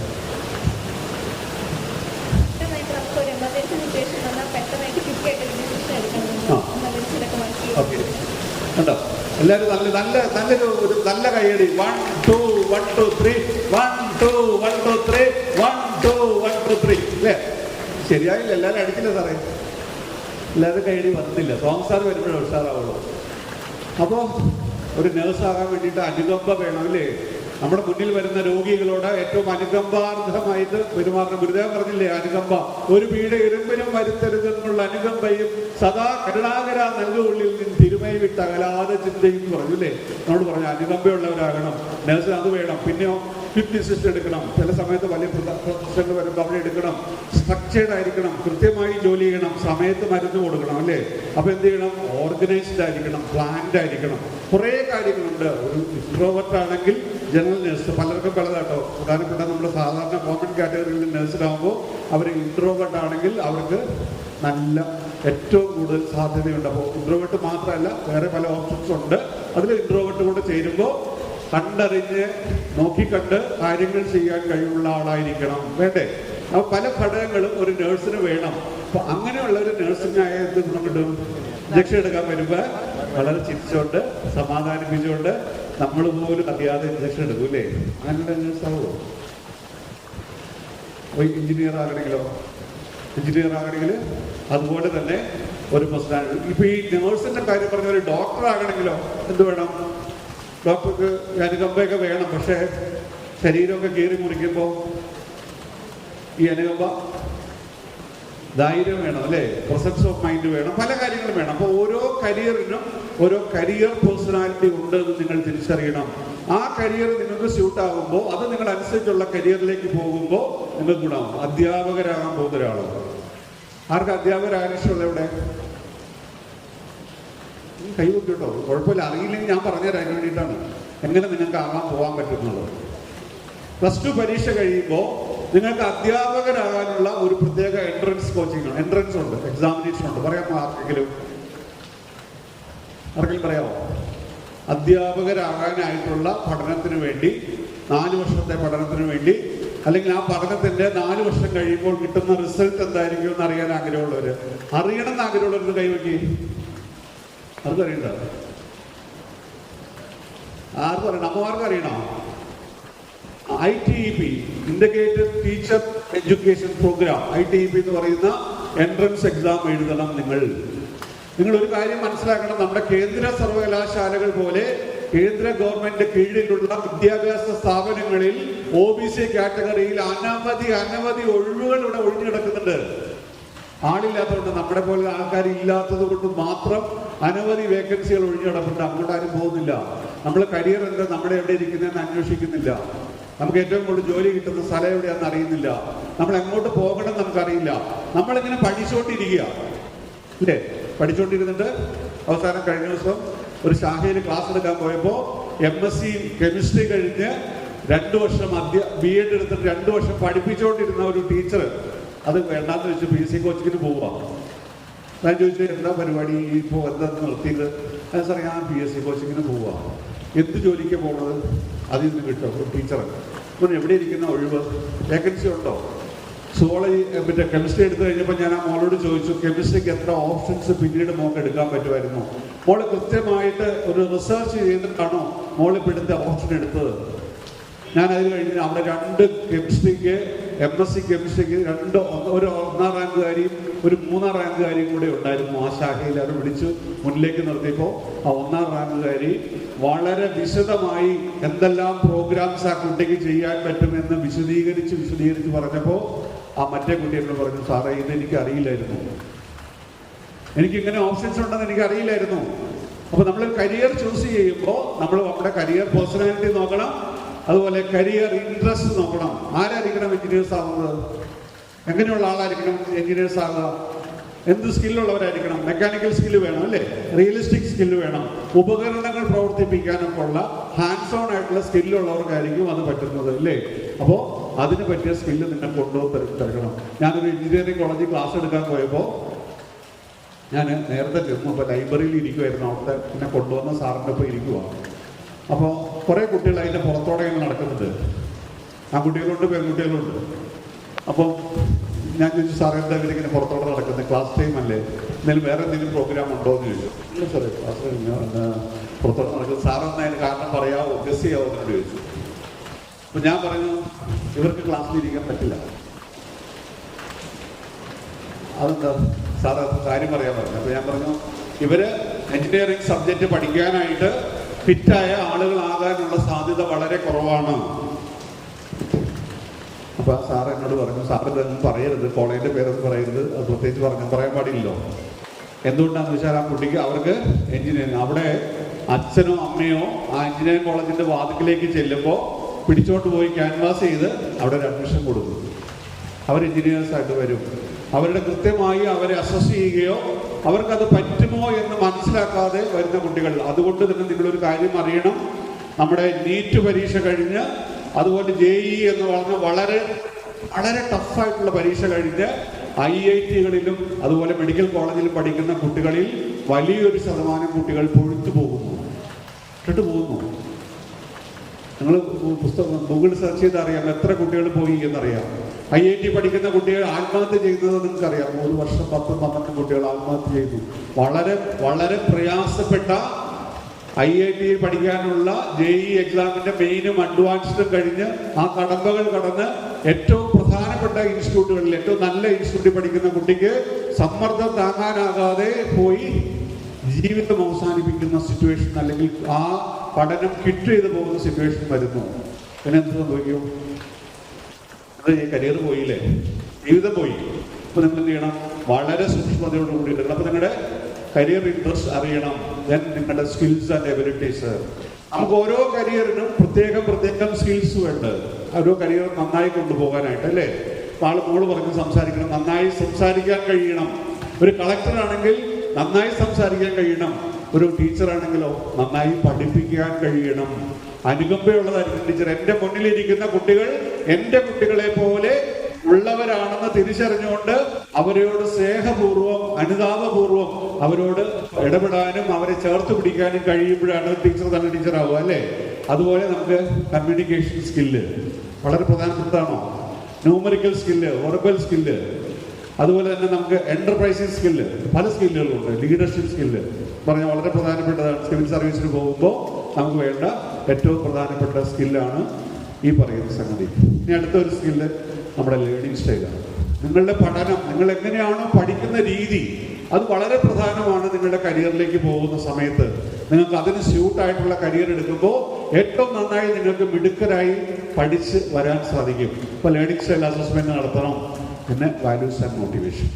നമ്മുടെ കരിയറിൽ നമ്മൾ കാണുന്ന മൂല്യം എത്രയുണ്ട്, എത്രയാണോ നമ്മളെ പ്രചോദിപ്പിക്കുന്നത്, മോട്ടിവേറ്റ് ചെയ്യുന്നതെന്ന് അറിയണം.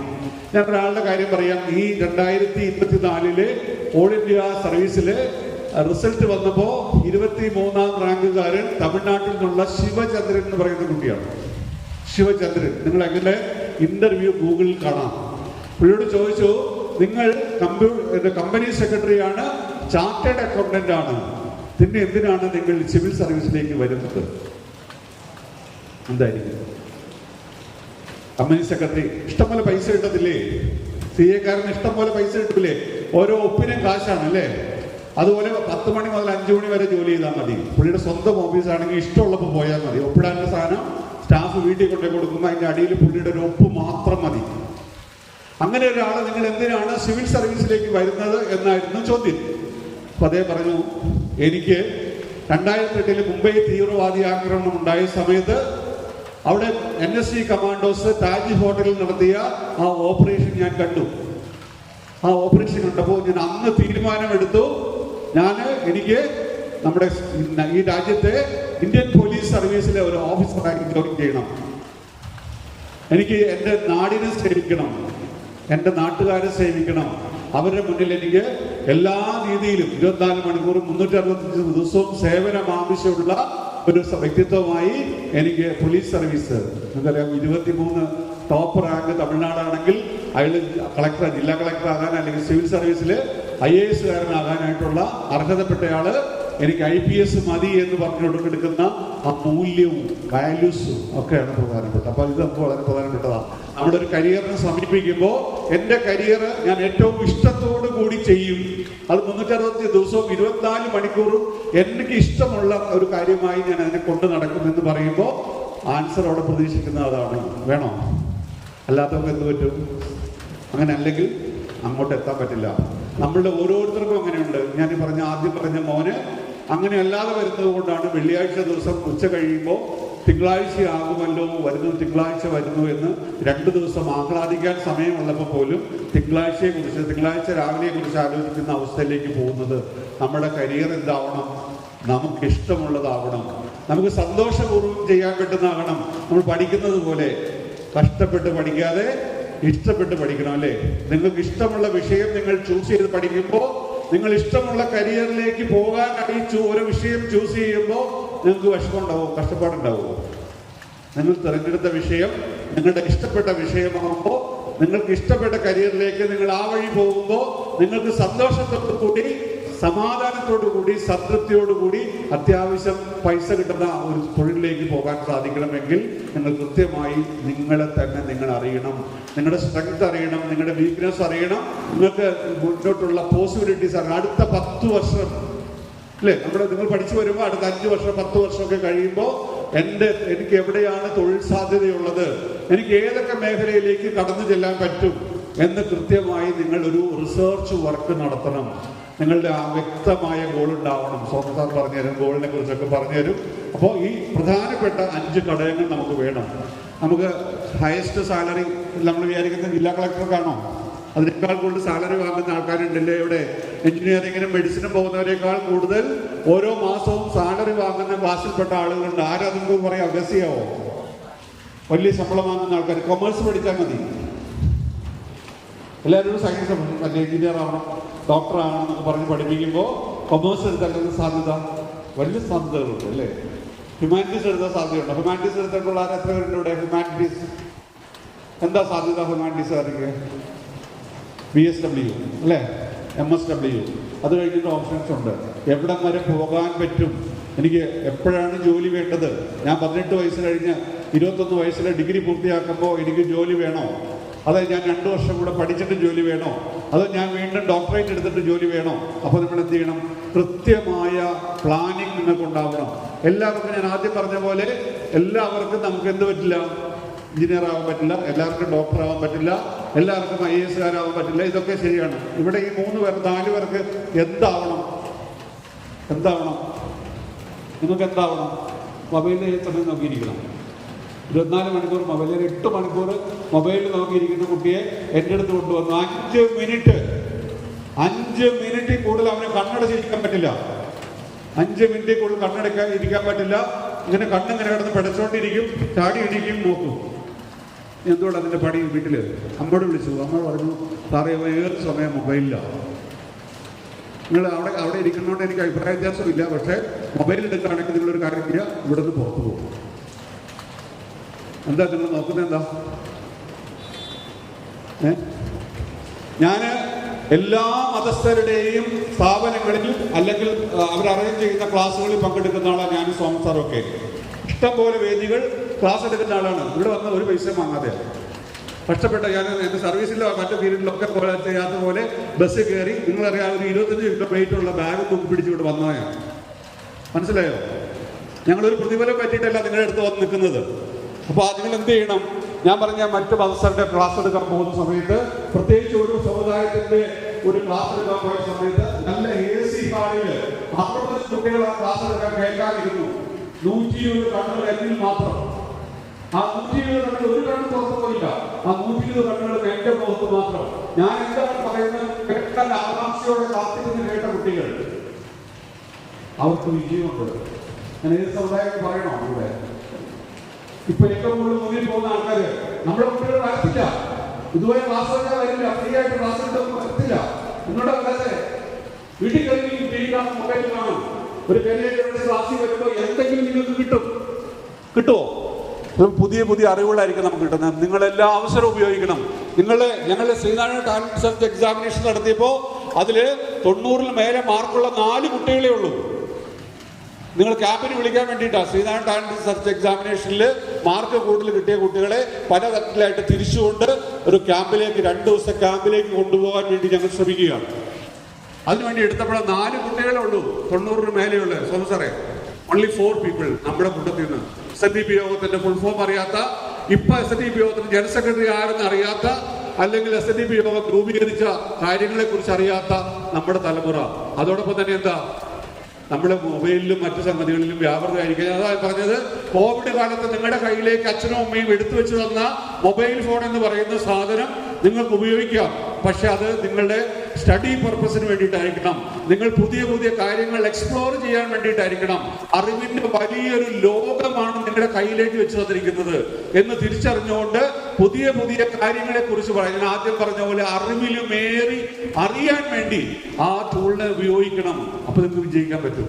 അല്ല അതിനകത്ത് റീല് കണ്ടാൽ മറ്റത് കണ്ടോണ്ടിരുന്നാല് തീർച്ചയായും നിങ്ങൾക്ക് 5 മിനിറ്റ് പോലും ശ്രദ്ധിക്കാൻ പറ്റില്ല. മിക്കവാറും വരുന്ന കുട്ടികളൊക്കെ ഈസിലി ഡിസ്ട്രാക്റ്റഡ് ആണ്, പെട്ടെന്ന് ഡിസ്ട്രാക്ട് ചെയ്യുന്ന കുട്ടികളാണ്. പറ്റുമോ നിങ്ങൾക്ക് ഒരു പ്രൊഫഷനിലേക്ക് പോകാൻ, ഒരു തൊഴിലിലേക്ക് പോകാൻ നിങ്ങൾക്ക് സാധിക്കുമോ? നിങ്ങൾക്ക് തോന്നേണ്ട സാധിക്കുമെന്ന്. നിങ്ങൾ എപ്പോഴാണോ ഇതിലേക്ക് കൂടുതലായി ആയി വരുന്നത്, പ്രത്യേകിച്ച് റീല് കാണുന്ന കുട്ടികൾ ശ്രദ്ധിച്ചോ, കൂടുതൽ ഞാൻ സൈക്കോളജിലൂടെയാണ്, റീല് കാണുന്ന കുട്ടികൾ ശ്രദ്ധിച്ചോ, അവര് റീൽ ഇങ്ങനെ പുതിയ പുതിയ സംഗതികൾ വരുമ്പോ ഡോപ്പമിൻ റഷ് നമ്മുടെ ബോഡിയിലേക്ക് വന്നു കഴിയുമ്പോൾ ഇവർക്ക് പിന്നെ അത് കിട്ടിയില്ലെങ്കിൽ ബുദ്ധിമുട്ടാവും, അവർക്ക് ഇരിക്കാൻ പറ്റില്ല, ഡിസ്ട്രാക്റ്റഡ് ആവും. ഒരു പക്ഷെ മയക്കുമരുന്നിനേക്കാൾ വലിയ ദുരന്തമാണ് നമ്മുടെ ഈ പറയുന്ന കാഴ്ചകൾ എന്ന് നിങ്ങൾ തിരിച്ചറിയണം. നിങ്ങൾക്ക് അറിയാം, നിങ്ങൾ എല്ലാവരും പഴയ കുട്ടികളല്ല, പുതിയ ലോകത്ത് ജീവിക്കുന്ന വളരെയധികം അറിവുള്ളവരാണ് നിങ്ങൾ. പക്ഷെ നിങ്ങൾക്ക് ആവശ്യമുള്ള സ്ഥലത്ത് ആവശ്യമുള്ള കാര്യങ്ങൾ നിങ്ങൾ സെർച്ച് ചെയ്യുന്നില്ല എന്ന പ്രശ്നം ഞാൻ നിരന്തരം കാണുന്ന ഒരാളെന്നല്ല പറയുന്നത്. നിങ്ങൾക്ക് പലരും റോങ് ചോയ്സിലൂടെ നമ്മുടെ കുട്ടികൾ പോകുന്നു. ആദ്യം ഇവിടെ സുരേഷ് പരമേശ്വരൻ സാർ സംസാരിച്ച് പറഞ്ഞു, നമ്മുടെ കുട്ടികൾക്കല്ല ക്ലാസ് വേണ്ടത്, ആദ്യം പേരൻസിനാണ്. എങ്ങനെയാണ് എഫക്റ്റീവ്? ഞാൻ കഴിഞ്ഞ ദിവസം പൂത്തോട്ട ഒരു സ്കൂളിൽ, വലിയൊരു സ്കൂള്, നമ്മുടെ സ്കൂൾ തന്നെയാണ്, ക്ലാസ്സുകളുടെ സമയത്ത് 800-ലധികം കുട്ടികൾ ഇരിക്കുന്ന വേദിയിൽ ഞാൻ ക്ലാസ് കഴിഞ്ഞിറങ്ങിയപ്പോൾ കുട്ടികൾ അച്ഛന്മാരും അമ്മമാരും എൻ്റെ അടുത്ത് വന്ന് വലിയ കാര്യമായിട്ട് കുറേ കാര്യങ്ങൾ എന്നോട് വലിയ സ്നേഹത്തോടെ വന്നു. സാറേ ക്ലാസ് നന്നായിരുന്നു എന്ന് പറഞ്ഞു വന്നു. ചില കുട്ടികൾ വന്നു. എഫക്റ്റീവ് പേരന്റിങ്, നന്നായി പേരന്റിങ് എന്താണ്? മക്കൾക്ക് വേണ്ടത് നമ്മൾ കൊടുക്കണം, മക്കൾക്ക് കൊടുക്കേണ്ടാത്ത കൊടുക്കരുത്. മക്കളെ നിയന്ത്രിക്കേണ്ട സമയത്ത് നിയന്ത്രിക്കണം. മൊബൈൽ ഫോൺ എന്തിനാണ് ഞാൻ ചോദിച്ചു, രാത്രി എന്തിനാണ് 9 മണി കഴിഞ്ഞ് ഉറങ്ങാൻ പോകുന്ന കുട്ടിയുടെ മുറിയിലേക്ക് നിങ്ങൾ എന്തിനാണ് മൊബൈൽ ഫോൺ കൊടുത്ത് അയക്കുന്നത് എന്ന് അമ്മയോട് ചോദിച്ചപ്പോ അയാൾ സമ്മതിക്കില്ല. അവൾ അടിയുണ്ടാക്കാൻ വീട്ടില് അമ്മയെ തല്ലും, അച്ഛനെ തല്ലും. കുറച്ച് കഴിയുമ്പോൾ അച്ഛനുമായി വളരെ കൂട്ടായിരുന്ന ഒരു മോള്, വളരെ കൂട്ടായി സ്നേഹത്തോട് കഴിഞ്ഞിരുന്ന മോള് 1 വർഷം മൊബൈൽ കൈ കിട്ടിക്കഴിഞ്ഞ് ഇപ്പൊ അച്ഛനെ വേണ്ട, അച്ഛനോട് സംസാരിക്കാൻ തന്നെ മടിയാ, ഫുൾ ടൈം മൊബൈലിലാണ്. പഠനം കൊള്ളമായി, പഠനം തീരുമാനമായി വന്നു. 4-5 സെഷൻ വേണമെന്ന് പറഞ്ഞു. 2 പ്രാവശ്യം വന്നിട്ടുണ്ട്. വ്യത്യാസമുണ്ട്, മാറിപ്പോയി, മാറ്റി മാറ്റി മാറ്റി നമ്മളതിന് കൊണ്ടുവരണം. മൊബൈൽ നിങ്ങൾക്ക് അറിവിന്റെ വലിയ മേഖല തുറന്നു തരുന്ന ഒരു സംഗതിയായി കണ്ടുകൊണ്ട് നിങ്ങളുടെ സ്റ്റഡി ടൂളായി മാറ്റണം. നമ്മൾ പലപ്പോഴും കോഴ്സ് തിരഞ്ഞെടുക്കാൻ പോകുമ്പോൾ നമ്മുടെ കൂട്ടുകാർ പോകുന്ന കോഴ്സ്, അല്ലെങ്കിൽ കൂടുതൽ ആൾക്കാർ പറയുന്ന കോഴ്സ്, അല്ലെങ്കിൽ മറ്റാരെങ്കിലും ഒക്കെ പറയുന്ന കോഴ്സ്, അല്ലെങ്കിൽ നമ്മൾ സോഷ്യൽ മീഡിയ കണ്ട കോഴ്സ്, അല്ലെങ്കിൽ നമ്മൾ അറിവിന്റെ കുറെ കാര്യങ്ങൾ അറിഞ്ഞിട്ടായിരിക്കും പോകുന്നത്. അവിടെ അങ്ങനെ പോകാതെ എനിക്ക് പറ്റുമോ, എന്നെ കൊണ്ട് സാധിക്കുമോ, എന്നെ കൊണ്ട് കൂട്ടിയാൽ കൂടുമോ, എൻ്റെ സ്ട്രെങ്ത് എന്താണ്, എൻ്റെ വീക്ക്നെസ് എന്താണ്, എൻ്റെ സാമ്പത്തിക അവസ്ഥ എന്താണ്, എനിക്ക് എവിടെയാണ് ജോലി വേണ്ടത്, നിങ്ങൾ കൃത്യമായും ഏറ്റവും പ്രധാനപ്പെട്ട സംഗതി, എനിക്ക് എവിടെയാണ് ജോലി വേണ്ടത്, കേരളത്തിൽ വേണോ, കേരളത്തിന് പുറത്ത് വേണോ, അതോ വിദേശത്ത് വേണോ, വ്യക്തമായ പ്ലാനിങ് വേണം. കേരളത്തിൽ പുറത്ത് പോകണമെങ്കിൽ എന്ത് ചെയ്യണം? ചില കോഴ്സുകൾ എടുത്ത് എവിടെയായിരിക്കും ജോലി സാധ്യത ഉണ്ടാവുക? ഇപ്പൊ പെട്രോളിയം ജോലി സാധ്യത, പെട്രോളിയം എഞ്ചിനീയറിംഗ് പഠിക്കുന്ന വെച്ചോളൂ, എവിടെയാണ് ജോലി സാധ്യത ഇരിക്കുന്നത്? കേരളത്തിൽ ജോലി സാധ്യത നമുക്ക് വേണമെങ്കിൽ റിഫൈനറിയൊക്കെ ഉണ്ടാവാം, ചെറുതല്ല. അതല്ലാതെ അതിന്റെ മേഖലകൾ വളരെ വലിയൊരു സ്ഥലത്തേക്ക് നമ്മൾ പോകാൻ സാധിക്കുന്ന പ്രോഗ്രാംസ് അല്ലേ, അറബ് കൺട്രീസ് ഒക്കെ പോകാൻ പറ്റും. വീട്ടിൽ നിന്ന് അച്ഛൻ വിടൂല്ലെങ്കിൽ, അമ്മയും വിടൂല്ലെങ്കിൽ അങ്ങോട്ട് ആഗ്രഹത്തിന് പോയി കഴിഞ്ഞാൽ പ്രശ്നമാവും, അച്ഛനും അമ്മയ്ക്കും പ്രശ്നമാവും, കുട്ടികൾക്ക് പ്രശ്നമാവും. പല ഘടകങ്ങളുണ്ട്. ഒരു കരിയർ തിരഞ്ഞെടുക്കുമ്പോൾ ജിയോഗ്രഫിക്കൽ സിറ്റുവേഷൻസ് ഉൾപ്പെടെ പല ഘടകങ്ങളും ആലോചിക്കാം. അപ്പം വ്യക്തമായ ഒരു കരിയർ പ്ലാനിങ്ങോടുകൂടി വേണം നിങ്ങളുടെ കരിയർ ചൂസ് ചെയ്യാൻ. ആരെങ്കിലും പറയുന്നത് കേട്ടോ, ആരെങ്കിലും പോകുന്നത് കണ്ടോ പോകേണ്ടതല്ല. മിക്കവാറും നമ്മുടെ ജീവിതത്തിലെ ഏറ്റവും പ്രധാനപ്പെട്ട ഡിസിഷൻ എടുക്കുന്നത് നമ്മൾ 12ാം ക്ലാസ് കഴിയുമ്പോഴാണ്. 10ലും 12ലും തിരിച്ചറിയണം. നിങ്ങൾ എടുക്കുന്ന കരിയർ ചോയ്സ് ആളിപ്പോയാൽ പോയി. പിന്നെ നിങ്ങൾക്ക് അനവധി കുട്ടികളെ ഞാൻ കാണുന്നു വളരെ സങ്കടത്തോടെ പൊട്ടിക്കരയുന്ന അച്ഛനമ്മമാര്.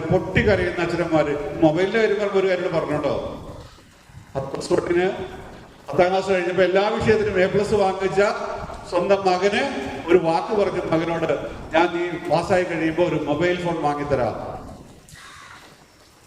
അവന് സന്തോഷമായില്ലേ? പക്ഷേ വാക്ക് കൊടുത്ത അച്ഛന് അമ്മയുടെ ഭാഗത്ത് ഒരു കൊട്ട് കിട്ടി. എന്തോന്ന മനുഷ്യനാണ് നിങ്ങൾ പറയുന്നത്, മൊബൈൽ ഫോൺ വാങ്ങിച്ചു കൊടുത്താൽ പിന്നെ ശരിയാവുമോ എന്ന് ചോദിച്ചു. അമ്മ പറഞ്ഞപ്പോൾ ഈ പുള്ളിക്ക് തോന്നി ശരിയാകും, പുള്ളിക്കാരത്തി പറയുന്നതിൽ കുറച്ച് കാര്യമുണ്ട്, പിന്നെ അവൻ പഠിക്കത്തില്ല, പ്രശ്നമാണെന്ന് പറഞ്ഞു. ഒരാഴ്ച വെയിറ്റ് ചെയ്തു, 2 ആഴ്ച വെയിറ്റ് ചെയ്തു. എവിടെ എൻ്റെ മൊബൈൽ ഫോൺ എന്ന് അച്ഛൻ മോൻ ചോദിക്കാൻ തുടങ്ങി അച്ഛനോട്. അപ്പൊ അച്ഛൻ ബബ്ബ അടിച്ചു തുടങ്ങി. അവസാനം പറഞ്ഞു, നിങ്ങൾ തന്തയ്ക്ക് പറഞ്ഞവനാണെങ്കിൽ എൻ്റെ വാക്ക് പാലിക്കാൻ പറഞ്ഞു. അത് കേട്ടപ്പോൾ അച്ഛന് സന്തോഷം ഉണ്ടായ കണ്ണീര് ചാടും. എന്നിട്ട് എൻ്റെ അടുത്ത് അത് പറഞ്ഞപ്പോ പൊട്ടിക്കരഞ്ഞുകൊണ്ടാണ് എൻ്റെ മോൻ എൻ്റെ തന്തയ്ക്ക് വിളിച്ചു സാർ എന്ന് പറഞ്ഞത്.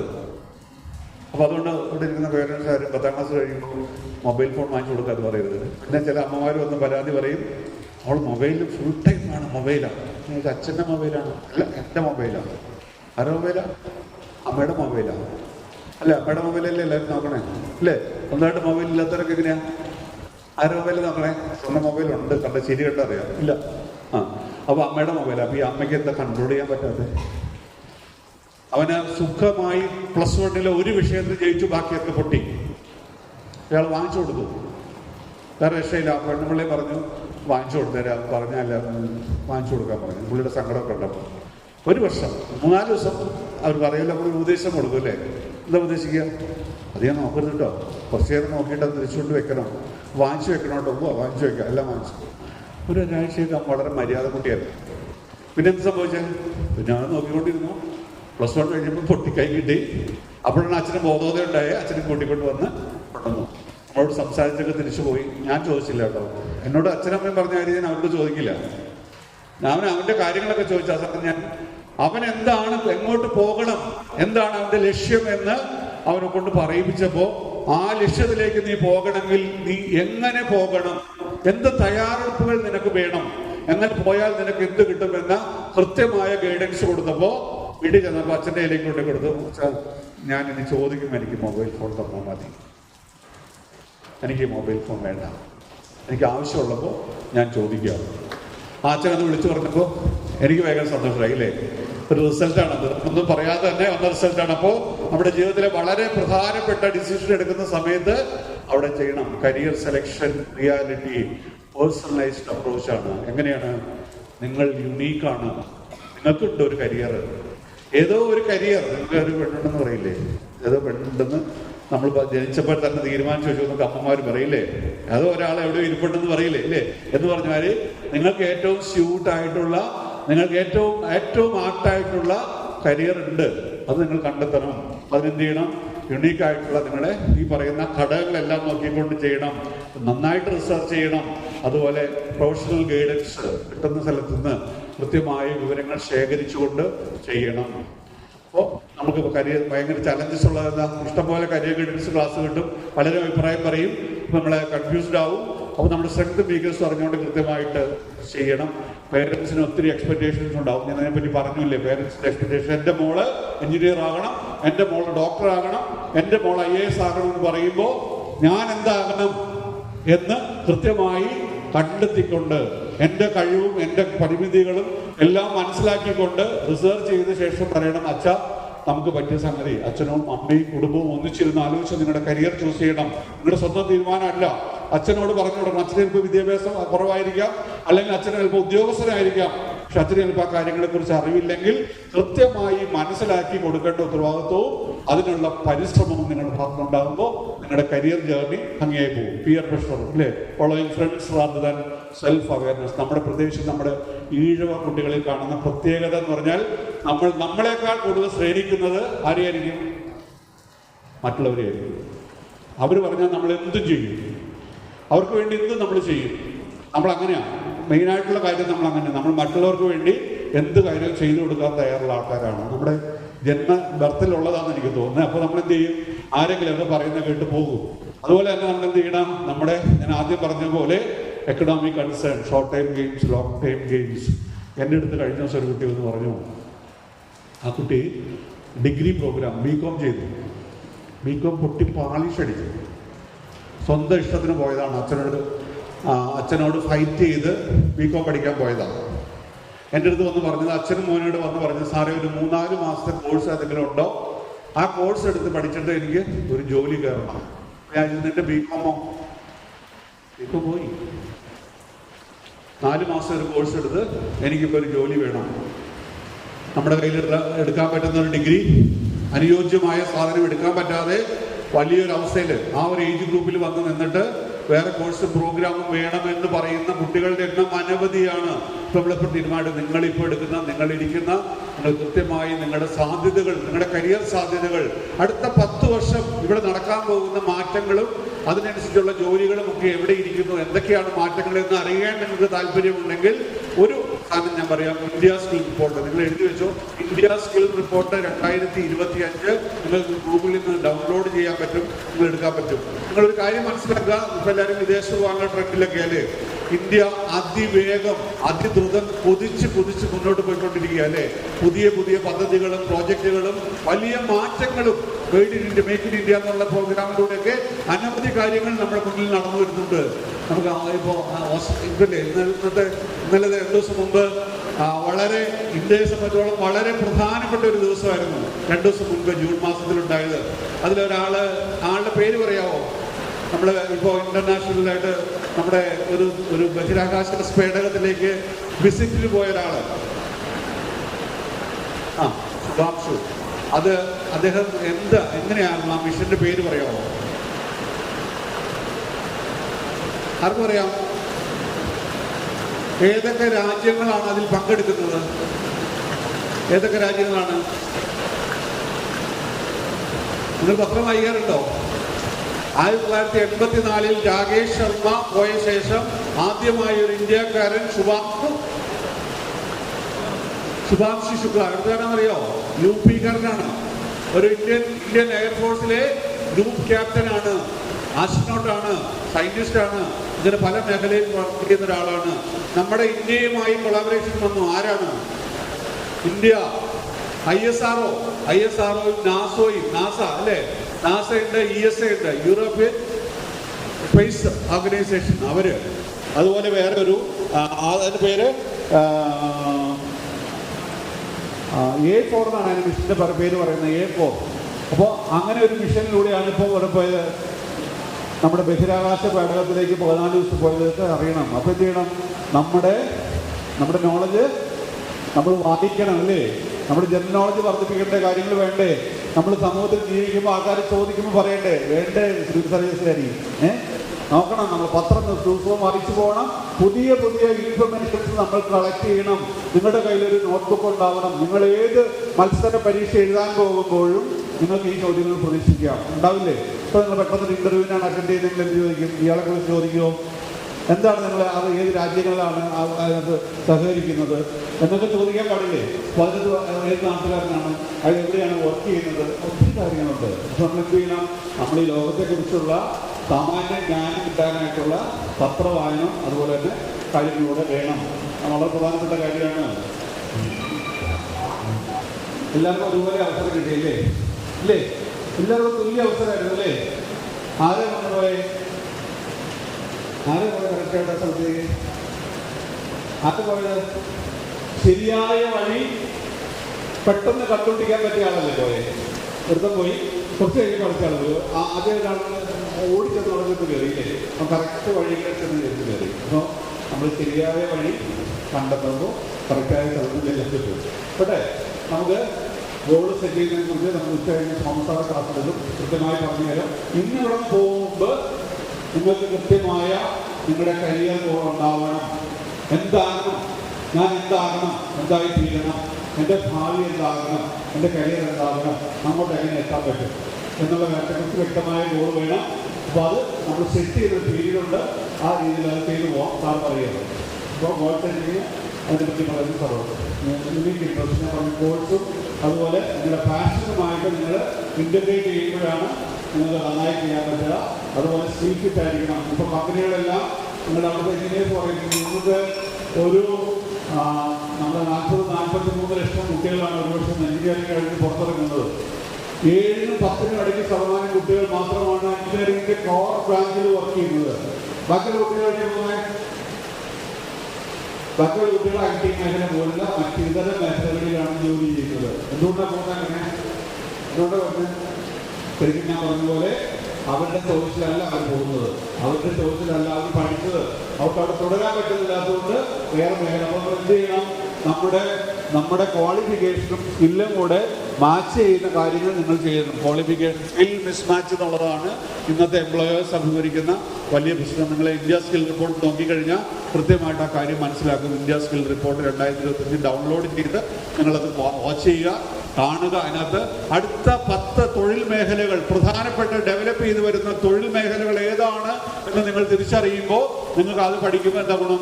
ആ തൊഴിൽ മേഖലകൾ അറിയുമ്പോൾ അവിടെ പഠിക്കാം. എവിടെ ഞാൻ പഠിക്കണം, എവിടെ പോയി ഞാൻ പഠിക്കണം, ഞാൻ എങ്ങനെ എൻ്റെ കോഴ്സ് ചൂസ് ചെയ്യണം, ഏത് കോളേജ് ഞാൻ ചൂസ് ചെയ്യണം, എവിടെ പഠിച്ചാൽ എനിക്ക് നല്ലതാണ്, എന്ത് ചെയ്യാൻ, എന്തെല്ലാം അവസരങ്ങൾ നിങ്ങൾ കൊണ്ടും തിരിച്ചറിയണം. ചെറിയ പൈസ.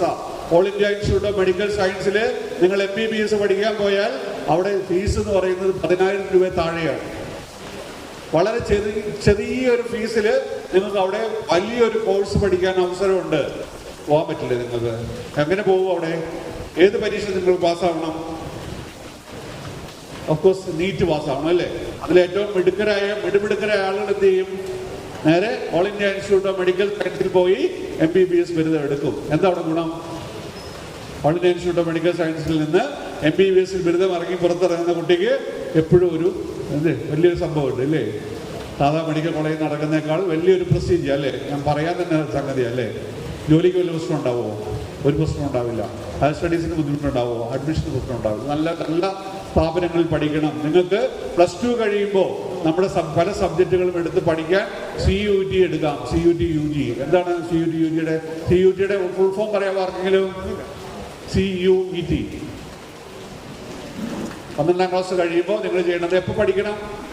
12ാം ക്ലാസ് കഴിയുമ്പോൾ നിങ്ങൾ 12ാം ക്ലാസ്സിൽ പഠിക്കുമ്പോൾ +2ൽ പഠിക്കുമ്പോൾ തന്നെ പല മത്സര പരീക്ഷകൾ ഇതുപോലെ എഴുതേണ്ടി വരും. അത് +2ന് പഠനം തുടങ്ങുമ്പോൾ സെപ്റ്റംബർ മാസം മുതൽ ആപ്ലിക്കേഷൻ അയച്ചു കൊടുക്കേണ്ട കോഴ്സുകളുണ്ട്. ഇവിടെ കമ്പൈൻഡ് ഡിഫൻസ് സർവീസ് വേണ്ട ആൾക്കാരായിരിക്കുമല്ലേ? പട്ടാളത്തിൽ പോകണം, ഒരു ഓണററി പൊസിഷനിൽ പോകണം എന്ന് ആഗ്രഹിക്കുന്ന ആൾക്കാരുണ്ടോ? കമ്പൈൻഡ് ഡിഫൻസ് സർവീസ് എന്താ വേണ്ടേ? ആർമി ഡോക്ടർ എന്ത് വേണം? എന്ത് മോള് ക്രാക്ക് ചെയ്യട്ടെ? നീറ്റ് നല്ല സ്കോർ വേണം, എൻട്രൻസ് എക്സാം ഉണ്ട്, പിന്നെ അതിനകത്ത് എൻട്രൻസ് എക്സാം പോലെ തന്നെ പല ടെസ്റ്റുകളും ഉണ്ട് അല്ലേ? നോക്കി വെച്ചോ? നോക്കി വെച്ചു. കൃത്യമായി നമ്മൾ നോക്കി വെക്കണം. ഞാൻ എങ്ങോട്ട് പോകണം? നിങ്ങളൊരു കാര്യം മനസ്സിലാക്കേണ്ടത്, 8ാം ക്ലാസ്സിൽ പഠിക്കുമ്പോൾ മുതൽ JEE തുടങ്ങിയ മത്സര പരീക്ഷകൾക്ക് വേണ്ടി പ്രിപ്പയർ ചെയ്യുന്ന കുട്ടികളുള്ള നാട്ടിലാണ് നാം ജീവിക്കുന്നത്. 8ാം ക്ലാസ്സിൽ തുടങ്ങുമ്പോൾ മുതൽ നമ്മൾ +2 കഴിയുമ്പോൾ ആണ് നമ്മൾ കോച്ചിങ്ങിന് പോകണമെന്ന് നമ്മൾ തീരുമാനിക്കണം. ഇപ്പോൾ നമുക്ക് പഠിക്കാൻ സൗകര്യമുള്ള സ്ഥലത്ത് +1 പഠനമൊക്കെ തുടങ്ങുമ്പോൾ തന്നെ പല കുട്ടികളും കോച്ചിങ് സ്റ്റാർട്ട് ചെയ്യും. അപ്പോൾ അതല്ലാതെ +2 കഴിഞ്ഞ് പോകുമ്പോൾ നമ്മൾ ഒരു വർഷം കൂടെ അതിനുവേണ്ടി സ്പെൻഡ് ചെയ്യേണ്ടി വരും. അതിന് +2ന് പഠിക്കുന്ന കുട്ടികൾ തന്നെ സ്കോർ ചെയ്യുന്നത് വളരെ കുറച്ച് കുട്ടികളുള്ളൂ. വളരെ പ്ലാൻ ചെയ്ത് ചെയ്യേണ്ട ഒരു കാര്യമാണത്. നീറ്റ് പ്രിപ്പറേഷനും JEE പ്രിപ്പറേഷനും ഒക്കെ നിങ്ങൾ ഒരു വർഷം എടുത്ത് ചെയ്യുമ്പോൾ നിങ്ങൾക്ക് നല്ല ഉറപ്പുണ്ടെങ്കിൽ ഒരു വർഷം വെയിറ്റ് ചെയ്ത് നന്നായി പ്രാക്ടീസ് ചെയ്ത് ചെയ്യുമ്പോൾ നിങ്ങൾക്കത് കിട്ടാൻ പറ്റും. അതിന് എത്ര സമയം? എൻ്റെ ഈ JEEയും അതുപോലെ നീറ്റിൻ്റെ സ്കോറേഴ്സ്, ടോപ്പ് സ്കോറേഴ്സ് പഠിക്കുന്ന സമയം നിങ്ങളൊന്ന് ഗൂഗിളിൽ സെർച്ച് ചെയ്ത് നോക്കിയാൽ അറിയാൻ പറ്റും. എത്ര സമയം പഠിക്കണം? എത്ര സമയം പഠിക്കാൻ പറ്റും ഒരു ദിവസം? 12 hours. അത് നിർത്തിയ 15 മണിക്കൂർ. ചില കോച്ചിങ് ഇൻസ്റ്റിറ്റ്യൂട്ടിലൊക്കെ 15 മണിക്കൂർ പഠിച്ചേ പറ്റുള്ളൂ. അവിടെ ഇരുത്തി പഠിപ്പിക്കും. എൻ്റെ അടുത്തൊരു കുട്ടി വന്നത് അവൾക്ക് പൈലറ്റ് ആവണം. അച്ഛനും അമ്മയും നല്ല സാമ്പത്തിക സ്ഥിതിയുള്ള കുട്ടിയാട്ടോ. പൈലറ്റ് ആവണം എന്ന് പറയുന്നത്, പൈലറ്റ് ആവണം ചിലർക്ക് ഫോറൻസിക് സയൻസ് ഒക്കെ ഇപ്പോൾ ഭയങ്കര സംഭവമാണ് വരുന്നത്. 2 സിനിമകൾ ഇറങ്ങിയപ്പോൾ ഉള്ള ഒരു സംഭവം അത്. ഏതായിരുന്നു ഈ മറ്റേ ഈ പൈലറ്റ് ആകാനുള്ള ആഗ്രഹം വന്ന സിനിമ വന്നത്? ഓർമ്മയുണ്ടോ? പാർവതി തിരുവോത്ത് എന്ന് പറഞ്ഞൊരു നടി അഭിനയിച്ച സിനിമയാണ് അല്ലെ, ഉയരെ. അപ്പോൾ അവൾക്ക് എന്താ വേണ്ടേ? പൈലറ്റ് ആകണമെന്ന് പറഞ്ഞു. ടെസ്റ്റ് എടുത്തു കഴിഞ്ഞപ്പോൾ ഈ പൈലറ്റ് ആകാനുള്ള സാധനം ഞാൻ കണ്ടില്ല. കറക്റ്റ് വരും. അപ്പോൾ സ്റ്റോപ്പ് ഗ്യാപ്പ് അനാലിസിസ് ഉണ്ട്. എന്തുകൊണ്ട് ഇത് പറ്റിയില്ലെന്ന് നോക്കാൻ പറ്റും. നോക്കിയപ്പോൾ നമുക്ക് ഒത്തിരി പോസിറ്റീവ് ഘടകങ്ങളുണ്ട്, പക്ഷേ ഒത്തിരി നെഗറ്റീവ് ഉണ്ട്. ആ കുട്ടി ഒരു ഉപകരണവും പ്രവർത്തിപ്പിക്കാൻ ഇഷ്ടമുള്ള കുട്ടിയല്ല. എഞ്ചിനീയറിംഗ് ബാക്ക്ഗ്രൗണ്ട് ഒന്നും ആ കുട്ടിക്ക് ബേസിക് ആയിട്ട് അതിനുള്ള ഒരു സ്കില്ലുള്ള കുട്ടിയല്ല. പല ഘടകങ്ങളും, അതായത് ക്വിക്ക് ഡിസിഷൻ, ടെസ്റ്റ് എടുത്ത് വെച്ചിട്ട് ടെസ്റ്റിന്റെ മുമ്പിൽ ചടഞ്ഞിരിക്കും. ഒരു പോയിന്റിൽ അവിടെ ആൻസർ കൊടുത്ത് മുന്നോട്ട് പോകേണ്ട സ്ഥലത്ത് വളരെയധികം നേരം ആലോചിച്ചിരിക്കും. നമുക്കൊരു പൈലറ്റിന് അത് പറ്റുമോ? പൈലറ്റ് വിമാനം പറത്തിക്കൊണ്ടിരിക്കുമ്പോൾ ചെറിയൊരു പ്രശ്നം ഉണ്ടായി കഴിഞ്ഞാൽ ചിലപ്പോൾ ക്രാഷ് ലാൻഡ് ചെയ്യേണ്ടി വരും. പെട്ടെന്ന് ഇമ്മീഡിയറ്റ് ഡിസിഷൻ എടുക്കേണ്ടി വരും, ക്വിക്ക് ഡിസിഷൻ എടുക്കേണ്ടി വരും. പ്രോബ്ലം സോൾവിങ് സ്കില്ല്, അനലിറ്റിക്കൽ സ്കില്ലൊക്കെ ഹൈ റേഞ്ചിൽ നിൽക്കുന്ന ആൾക്കാണ് പൈലറ്റ് ആവാൻ പറ്റുള്ളൂ. ഇല്ലേ? ശരിയാണോ? സ്കില്ല് വേണം. ഞാൻ ചോദിച്ചു, മോള് കോക്പിറ്റ് കണ്ടിട്ടുണ്ടോ? കോക്പിറ്റിൽ ഉപകരണങ്ങൾ കണ്ടിട്ടുണ്ടോ? അനവധി ഉപകരണങ്ങളല്ലേ, ഒത്തിരി സാധനങ്ങളുണ്ടല്ലേ. എവിടെ പിടിച്ചേക്കാൻ നമ്മൾ ഞെക്കിയ എന്താ സ്ഥിതി? കൃത്യമായി ആ ഉപകരണങ്ങൾ പ്രവർത്തിപ്പിക്കാൻ കഴിയണം. അതിന് പ്രത്യേക സ്കില്ല് വേണം. അപ്പം അങ്ങനെയുള്ള കാര്യങ്ങൾക്ക് റിസ്ക് എടുക്കാൻ കഴിയില്ല. റിസ്ക് എടുക്കാതെ പറ്റുമോ? റിസ്ക് എടുക്കാൻ ഒട്ടും കഴിയാത്ത കുട്ടി. അപ്പം പറഞ്ഞു, എൻ്റെ അമ്മ പറഞ്ഞു, ഞാൻ പറഞ്ഞു ഇങ്ങനെയാന്ന് പറഞ്ഞു JEE എൻട്രൻസിന് വേണ്ടി 2.5 ലക്ഷം രൂപ ട്യൂഷൻ ഫീ അടച്ച് പറ്റിയൊരു സ്കൂളിൽ 8,000 രൂപ മന്ത്ലി ഫീസ് കൊടുത്ത കുട്ടി പഠിക്കുമോ? അവൾക്ക് എഞ്ചിനീയർ ആവണ്ട. അവൾ എന്നോട് പറഞ്ഞു അവൾക്ക് എഞ്ചിനീയർ ആവണ്ട. അവൾക്ക് എഞ്ചിനീയർ ആവാൻ പറ്റുമെന്ന് എനിക്ക് തോന്നുന്നില്ല. പിന്നെ പോകാം, കാരണം അവർക്ക് കാശുള്ളത് കൊണ്ട് കഴിഞ്ഞ് എങ്ങനെയൊക്കെ ഇറങ്ങി എഞ്ചിനീയർ എന്ന് പറയാൻ പറ്റും. പക്ഷേ എഞ്ചിനീയറിങ്ങിൻ്റെ ആ ഒരു കാര്യങ്ങളൊക്കെ ഇല്ല. അപ്പം അങ്ങനെയുള്ള കാര്യങ്ങളുണ്ട്. നമ്മൾ പേഴ്സണൽ ഗോൾസ് സെറ്റ് ചെയ്യണം. അതുപോലെ തന്നെ നമ്മുടെ കോഴ്സ് സെലക്ഷനിൽ വളരെ പ്രധാനപ്പെട്ട കാര്യങ്ങൾ സെൽഫ് അസസ്മെൻറ്റ്, അതുപോലെ പോസ്റ്റ് ആൻഡ് റിട്ടേൺസ്, റിസർച്ച്, അതുപോലെ ഇൻസ്റ്റിറ്റ്യൂഷൻ. ഞാൻ പറഞ്ഞു ഏറ്റവും മികവിൻ്റെ കേന്ദ്രങ്ങളിൽ നിങ്ങൾക്ക് പഠിക്കാൻ കഴിയും. ചെറിയ ഫീസിൽ പഠിക്കാൻ പറ്റും. CUT പോലുള്ള മത്സര പരീക്ഷകൾ പാസ്സാകുമ്പോൾ നിങ്ങൾ എവിടെയാണ് പഠിക്കുക? പുറത്ത് വെച്ചോ? എവിടെയാണ് പഠിക്കുക? 10ാം ക്ലാസ് കഴിഞ്ഞ് +2 കഴിഞ്ഞ് നമ്മൾ CUT പരീക്ഷ എഴുതി സെൻട്രൽ യൂണിവേഴ്സിറ്റികളിൽ പഠിക്കുമ്പോൾ Jamia Millia Islamia university, Banaras Hindu university, Delhi university തുടങ്ങിയ വളരെ പ്രോമിനൻ്റ് ആയിട്ടുള്ള യൂണിവേഴ്സിറ്റികളിൽ ഏറ്റവും നല്ല ആംബിയൻസ് ഉള്ള, ഏറ്റവും നല്ല ഫാക്കൽറ്റി ഉള്ള, ഏറ്റവും നല്ല ലൈബ്രറീസ് ഉള്ള, ഏറ്റവും നല്ല അന്തരീക്ഷത്തിൽ, അതുപോലെ തന്നെ പഠിച്ചിറങ്ങി കഴിഞ്ഞാൽ ഒരുപക്ഷെ ക്യാമ്പസ് പ്ലേസ്മെന്റ് കൂടുതൽ ചാൻസ് ഉള്ള സ്ഥലത്ത് പഠിക്കാം. നിങ്ങൾ പഠിക്കുന്നത് ആരോടൊപ്പം ആയിരിക്കും? അതിലാണ് ഏറ്റവും പ്രധാനപ്പെട്ട കാര്യം. നിങ്ങൾ പഠിക്കുന്നത് ഓരോ സംസ്ഥാനത്തിലെയും ഏറ്റവും മിടുമിടുക്കരായ കുട്ടികളുടെ കൂടെയായിരിക്കും. ഇത് വ്യത്യാസം. ഏറ്റവും മിടുമിടുക്കരായ കുട്ടികളുടെ കൂടെ നിങ്ങൾ പഠിക്കുമ്പോഴുള്ള വ്യത്യാസം എങ്ങനെയായിരിക്കും? നല്ലതാണോ ചീത്തയാണോ? നമ്മുടെ ആറ്റിറ്റ്യൂഡ് തന്നെ മാറൂലേ? മത്സരമായിരിക്കില്ലേ നന്നായി ചെയ്യാനായിട്ട്. അപ്പോൾ ഏറ്റവും നല്ല സ്ഥലത്ത് ഏറ്റവും ചുരുങ്ങിയ ഫീസിൽ പഠിക്കാൻ പറ്റും. നല്ല കോഴ്സുകൾ, നല്ല പ്രോഗ്രാമുകൾ ഏറ്റവും നന്നായി പഠിക്കാൻ പറ്റും. അപ്പോൾ അവിടെ നമ്മുടെ ആഗ്രഹം, നമ്മുടെ ഗോൾ സെറ്റ് ചെയ്യുമ്പോൾ ഞാൻ +2 കഴിഞ്ഞ് ഇന്ന കോളേജിൽ പഠിക്കണം, എനിക്ക് IIT ഖരഗ്പൂർ പഠിക്കണം. ടോപ്പാണിപ്പോൾ IIT ഖരഗ്പൂർ.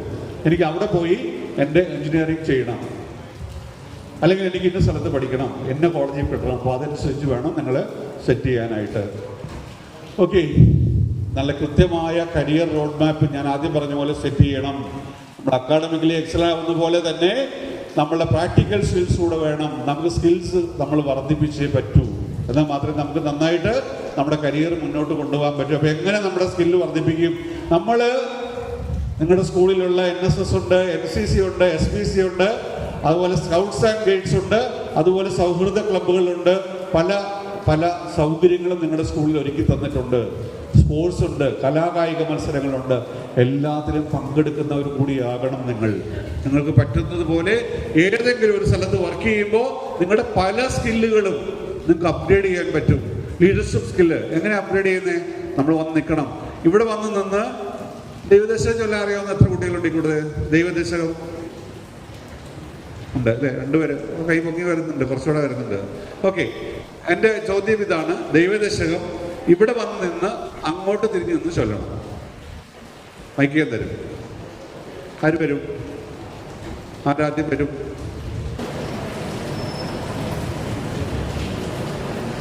ദൈവദശകത്തിൻ്റെ 10ാമത്തെ 4 വരി.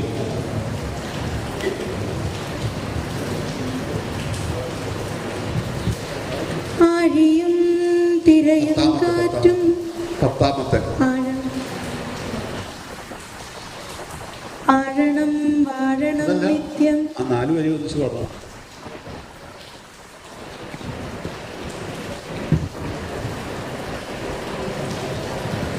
ആഴമേറും നിന്മഹസ ആഴിയിൽ ഞങ്ങളാകവേ ആഴണം വാഴണം നിത്യം വാഴണം വാഴണം സുഖം.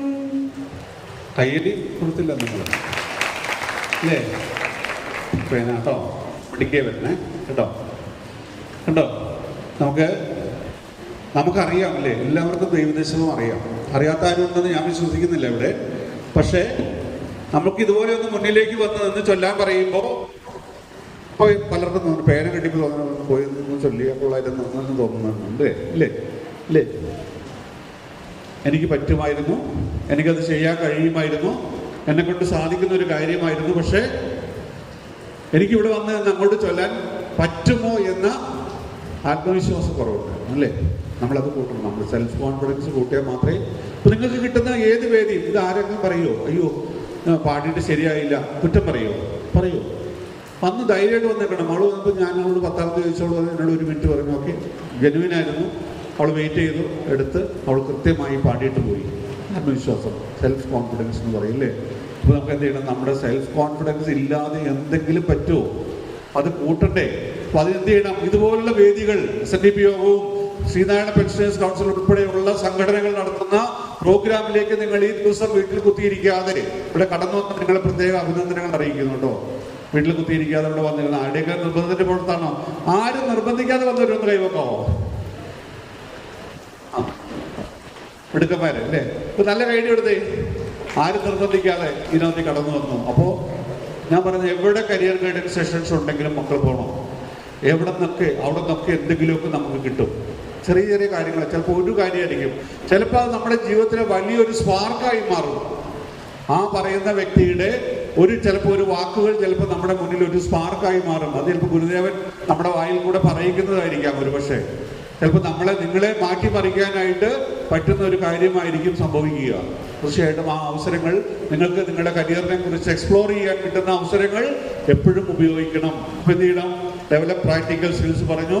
അതുപോലെ ബിൽഡ് പ്രൊഫഷണൽ നെറ്റ്വർക്ക്. നിങ്ങൾ ഡിഗ്രി പി ജി ഒക്കെ പോകുമ്പോൾ നിങ്ങൾക്കൊരു നെറ്റ്വർക്ക് വളരെ പ്രധാനപ്പെട്ടതാണ്. മുൻപ് പഠിച്ച സ്കൂളിൽ നിന്ന് പോയിട്ടുള്ള ആളുകൾ മറ്റ് വിവിധ തലത്തിലൊക്കെ വർക്ക് ചെയ്യുന്ന ലിങ്ക്ഡിൻ പോലുള്ള പ്ലാറ്റ്ഫോംസിലേക്ക് നിങ്ങൾ മെമ്പർഷിപ്പ് എടുത്തുകൊണ്ട് കയറി അവിടെ നടക്കുന്ന ഇഷ്ടംപോലെ ഹയറിംഗ് ഓപ്ഷൻസ് ഉണ്ട്. നിങ്ങൾ ഇപ്പോഴേ നോക്കണം എന്താ സംഭവം, എന്താണ് ഓരോ തൊഴിലിനും ഒരു ക്വാളിഫിക്കേഷൻ ഉള്ളത്. നിങ്ങൾക്ക് സെക്യൂരിറ്റി എന്നുള്ള വാക്ക് കേട്ടാൽ നമ്മൾ ഓർമ്മയിലേക്ക് വരുന്നത് സെക്യൂരിറ്റി ഗാർഡിനെ ആയിരിക്കും അല്ലേ? സെക്യൂരിറ്റി അനലിസ്റ്റ് പോലെ, സെക്യൂരിറ്റി ആർക്കിടെക്ട് പോലെ, സെക്യൂരിറ്റി എന്ന പദത്തിൽ തുടങ്ങുന്ന 15-ലധികം ഓപ്ഷൻസ് നിങ്ങൾക്ക് കമ്പ്യൂട്ടർ സയൻസ് പഠിക്കുമ്പോൾ കിട്ടും. അറിയണം നിങ്ങൾ. ഏറ്റവും പ്രധാനപ്പെട്ട തൊഴിൽ മേഖലയായ ഇപ്പോഴത്തെ ഏറ്റവും പ്രധാനപ്പെട്ട ട്രെൻഡിങ് ആയിട്ടുള്ള പല കോഴ്സുകളും BSc BTech കമ്പ്യൂട്ടർ സയൻസിന്റെ കൂടെ വരുന്നതാണ്. പലരും പോയി BCA ഒക്കെ ചേരാറുണ്ട്. BCAക്ക് BCAയുടേതായ കുറെ ലിമിറ്റേഷൻസ് ഉണ്ട്. അത് കൃത്യമായി അനലൈസ് ചെയ്തിട്ട് വേണം BCA പോലുള്ള പ്രോഗ്രാംസ് എടുക്കാം. +2 വരുമ്പോൾ നമ്മൾ കഴിഞ്ഞ് വരുമ്പോൾ BCA എടുക്കാൻ പോകുന്ന കുട്ടികളോട് കൃത്യമായി അത് പറഞ്ഞു കൊടുക്കാറുണ്ട്. BTech കമ്പ്യൂട്ടർ സയൻസിന്റെ കൂടെ എടുക്കുമ്പോൾ അതിന് വ്യത്യാസമുണ്ട്. ചില കുട്ടികൾ ഷോർട്ട് കട്ടിലൊക്കെ പോയി ചിലപ്പോൾ ചെയ്യാറുണ്ട്. അത് ശ്രദ്ധിക്കണം. അപ്പോൾ പ്രൊഫഷണൽ നെറ്റ്വർക്കിൽ വരുമ്പോൾ നമുക്ക് ഓരോ ജോലിയെ സംബന്ധിച്ചുള്ള ക്വാളിഫിക്കേഷൻസിനെ കുറിച്ച് വ്യക്തമായി മനസ്സിലാവുകയും അവിടുത്തെ അലുമിനിയം ആൾക്കാരുമായി സൗഹൃദത്തിൽ വരുമ്പോൾ നമുക്ക് കരിയർ ഹയറിംഗ് ഓപ്ഷൻസിനെ കുറിച്ച് അറിയാം. നിങ്ങളുടെ ജോലി ഇരിക്കുന്നത് എവിടെയാ? സ്റ്റേറ്റ് സർവീസിലാണോ? നമുക്ക് നേരത്തെ 25% ചാൻസ് ഉണ്ടായിരുന്നെങ്കിൽ ഇപ്പൊ അത് 15% ചാൻസേ ഉള്ളൂ എന്നും തിരിച്ചറിയണം. ബാക്കി മുഴുവൻ നിങ്ങളുടെ ജോലി ഇരിക്കുന്നത് പ്രൈവറ്റ് മേഖലകളിലാണ് അല്ലേ? ആണോ? അവിടെ നിങ്ങൾ ജോലിക്ക് പോകുമ്പോൾ സർക്കാർ ഓഫീസിൽ ജോലിക്ക് പോകുന്ന പോലെ പോയാൽ മതിയോ? നിങ്ങളോട് സംസാരിക്കാൻ നിങ്ങൾ ചെല്ലുമ്പോൾ നിങ്ങളവിടെ ഒരു ഇന്റർവ്യൂവിൽ പ്രസന്റ് ചെയ്യാൻ ചെല്ലുമ്പോൾ നിങ്ങൾ കയറി ചെന്ന് നിങ്ങളെ പറ്റി ഇൻട്രൊഡ്യൂസ് ചെയ്യുമ്പോൾ തന്നെ നിങ്ങളെ അവർ വിലയിരുത്തും.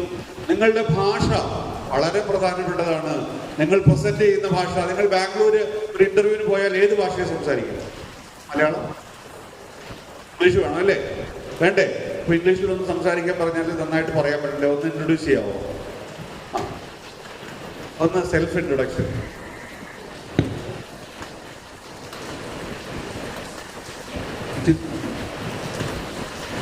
ഇയാളെ പറ്റി ഒന്ന് പറഞ്ഞോ.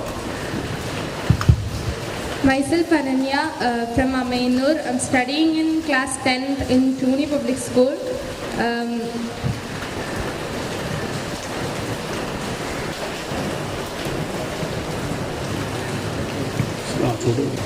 ഞാനൊന്ന് ഇൻട്രൊഡ്യൂസ് ചെയ്യാൻ പറയാം ഈ മോളെ. നമ്മളാരും കണ്ടിട്ടില്ലല്ലോ, ആദ്യമായിട്ട് കാണുന്നല്ലേ?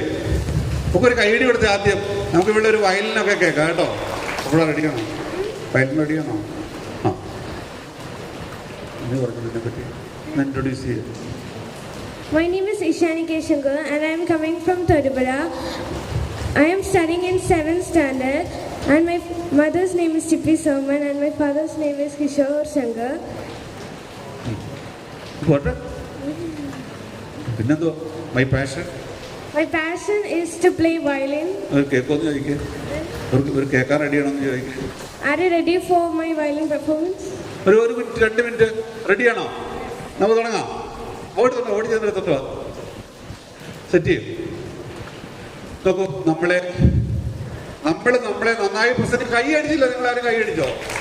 ഇവിടെ 7ാം ക്ലാസ് വരെയാ, കൊച്ചുകുട്ടിയാ. നമുക്ക് നമ്മളെ നന്നായി വിൽക്കാൻ കഴിയണം. We must have to present ourselves before a board within a very short span of time. നമ്മൾ പറയണം, ഞാൻ ആരാണ്, എൻ്റെ കയ്യിൽ എന്തൊക്കെയുണ്ട്, ഞാൻ ഫിറ്റാണോ ഇല്ലെന്ന് ഞാൻ വർത്താനം പറയുമ്പോൾ അറിയാം അല്ലേ? ശരിയാണോ? ആത്മവിശ്വാസത്തോടു കൂടി എന്നെ അവരുടെ മുന്നിൽ ഏറ്റവും നല്ല ഭാഷയിൽ പ്രസന്റ് ചെയ്യാൻ പറ്റുമ്പോഴാണ് അവർ നമ്മൾ എടുക്കും. അവർക്ക് ഇഷ്ടമുള്ള ആൾക്കാരെ കിട്ടും, ഇഷ്ടം പോലെ ആൾക്കാരെ കിട്ടും. നിങ്ങൾ 10 വേക്കൻസിക്ക് അവർ 200 പേരെ വിളിക്കും. ശരിയാണോ? ആ 200 പേരിൽ നിന്ന് അവർക്ക് ആവശ്യമുള്ള 10 പേരെ എടുക്കുമ്പോൾ ആ 10 പേരിൽ ഒരാളാകാൻ ഞാൻ എത്രമാത്രം എക്യുപ്ഡ് ആകണം, ഞാൻ എത്രമാത്രം എന്നെ മാറ്റണം, എൻ്റെ ലാംഗ്വേജിന്റെ പ്രശ്നം എന്താണ്, എൻ്റെ പ്രസന്റേഷന്റെ പ്രശ്നം എന്താണ്, എനിക്ക് നന്നായി പ്രസന്റ് ചെയ്യാൻ കഴിയുമോ, എന്ത് ചെയ്യണം? Prepare ourselves for that. എന്നെ പറയാൻ ഞാൻ പറഞ്ഞു കൊടുക്കണം. ഞാൻ സജീവാണ്, ഞാൻ പോലീസ് ഡിപ്പാർട്ട്മെന്റിലായിരുന്നു, എൻ്റെ വീട് ഇന്ന സ്ഥലത്താണ്, എൻ്റെ അച്ഛനും അമ്മയും ഇന്നതായിരുന്നു അല്ലേ? സോനറ്റ് ജോസ് വളരെ ഭംഗിയായി സോനറ്റ് ജോസിന്റെ അച്ഛനെ കുറിച്ച് വളരെ അഭിമാനപൂർവ്വം പറഞ്ഞു. എൻ്റെ അച്ഛൻ ഒരു തോട്ടം തൊഴിലാളിയാണ്, റബ്ബർ വെട്ടുകാരനാണ്, ഞാൻ സാധാരണ കുടുംബത്തിൽ നിന്ന് വരുന്ന ആളാണ്, സാധാരണ സ്കൂളിൽ പഠിച്ച ആളാണ്. സ്പോണ്ടേനിയസ് ഫ്ലോ ഓഫ് വേർഡ്സ്, ഇഷ്ടം പോലെ വാക്കുകൾ ഇങ്ങനെ മണിയായി നല്ല ഭാഷയിൽ ഇങ്ങനെ ഉതിർന്ന് വീട് കഴിഞ്ഞപ്പോ ഇന്റർവ്യൂ ബോർഡ് എന്ത് ചെയ്തു? കൊളാപ്സ്ഡ്. എന്താ സംഭവിച്ചേ? നമ്മളെ പറ്റി കൃത്യമായി എൻ്റെ വിഷൻ എന്താണ്, എൻ്റെ കാഴ്ചപ്പാട് എന്താണ്, എൻ്റെ വിഷനിലുള്ള ഇന്ത്യ എന്താണ്, ഞാൻ എങ്ങനെയാണ് ആളുകളോട് പെരുമാറേണ്ടത്, എന്തൊക്കെ കാര്യങ്ങൾ ചോദിച്ചപ്പോഴെല്ലാം കൃത്യമായി ആൻസർ പറയാൻ കഴിയുമ്പോൾ സെലക്ട്. ശരിയാണോ? അല്ലാതെ ബബ പേടിച്ചേ പറ്റുമോ? So you have to improve your communication skill. എങ്ങനെ പഠിക്കാൻ പറ്റും? നിങ്ങൾ യൂട്യൂബിൽ നിങ്ങൾ കുറെ സമയം ചെലവഴിക്കുന്നില്ലേ? ഈസി ഇംഗ്ലീഷ് വിത്ത് വിനി എഴുതി വെച്ചോ. ഈസി ഇംഗ്ലീഷ് വിത്ത് വിനി. ഞാൻ അവരുടെ ആരും അല്ല കേട്ടോ, ഞാനും നോക്കാറുള്ളതാണ്. ഈസി ഇംഗ്ലീഷ് വിത്ത് വിനി നോക്കുക. കൊച്ചു കുട്ടികൾക്ക് മുതൽ ഏറ്റവും മുതിർന്നവർക്ക് വരെ ഏറ്റവും എളുപ്പത്തിൽ ഇംഗ്ലീഷ് പഠിക്കുക. ഇഷ്ടംപോലെ നിങ്ങൾ അത് തുറക്കുമ്പോൾ നമുക്ക് ഇംഗ്ലീഷ് എന്ന് പറഞ്ഞ് കൊടുത്താൽ ഇംഗ്ലീഷ് പഠിക്കാനുള്ള ഇഷ്ടം പോലെ കാര്യങ്ങൾ കിട്ടും. നിങ്ങൾ ഇംഗ്ലീഷ് പഠിച്ചേ പറ്റൂ, നിങ്ങൾ ഇംഗ്ലീഷിൽ നന്നായി സംസാരിച്ചേ പറ്റുള്ളൂ. നിങ്ങൾക്ക് ഒരു ചെറിയ ജോലിയൊക്കെ മതി, നാട്ടിൽ മതിയൊന്നും ആവശ്യമില്ല കേട്ടോ. വേണ്ട, ചെറിയ ജോലി. എന്താ ജോലി വേണ്ടേ? അല്ല, നിങ്ങൾക്ക് എന്താ ജോലി വേണ്ടേ? എന്ത് ജോലി വേണ്ടേ? ജോലി വേണ്ട, അങ്ങനെയൊന്നും ഇല്ല എന്നാ പറയണേ. എന്താന്ന് പറയടാ, നീ എന്താ പഠിക്കുന്നേ? +2 എന്ന് പറയുമ്പോൾ തന്നെ ഒരു പ്രത്യേകതയുണ്ടല്ലോ. +2 എന്ന് പറയുന്നത് എന്താ പരിപാടി? സൈബർ സെക്യൂരിറ്റി പോകാനായിട്ട് നേരെ നീ പോവുകയാണോ? എന്ത് ചെയ്തിട്ട് പോകും? എപ്പോഴും നീ നോക്കാൻ പോകാൻ നീ പഠിത്തം കഴിഞ്ഞിട്ടാണോ? +2 കഴിയുമ്പോൾ നീ വളരെ പ്രധാനപ്പെട്ട ഡിസിഷൻ സൈബർ സെക്യൂരിറ്റി നല്ല പ്രോഗ്രാമാണ്. 100% ഇപ്പോ നല്ലൊരു വാക്ക് തന്നെയാണ്. ഇപ്പോ അതെനിക്ക് അറിയാവുന്നത് കമ്പ്യൂട്ടർ റിലേറ്റഡ് കാര്യങ്ങളൊക്കെ പറയുമ്പോൾ ഞാൻ ഇപ്പോൾ നല്ലതാണെന്നേ പറയും. ഇപ്പോൾ കുഴപ്പമില്ല, ഒരു 5 വർഷത്തേക്ക് എന്ന് പറയാം, അല്ലെങ്കിൽ പറയാൻ പറ്റില്ല. കാരണം നമ്മൾ ആളല്ല പറയാം. കാരണം നിങ്ങൾ അറിയണം, ആർട്ടിഫിഷ്യൽ ഇൻ്റലിജൻസും മറ്റുള്ള കാര്യങ്ങളൊക്കെ വന്നപ്പോൾ അതിവേഗം മാറിക്കൊണ്ടിരിക്കുന്നു ലോകം, അല്ലേ? അപ്പോൾ അങ്ങനെ നമുക്ക്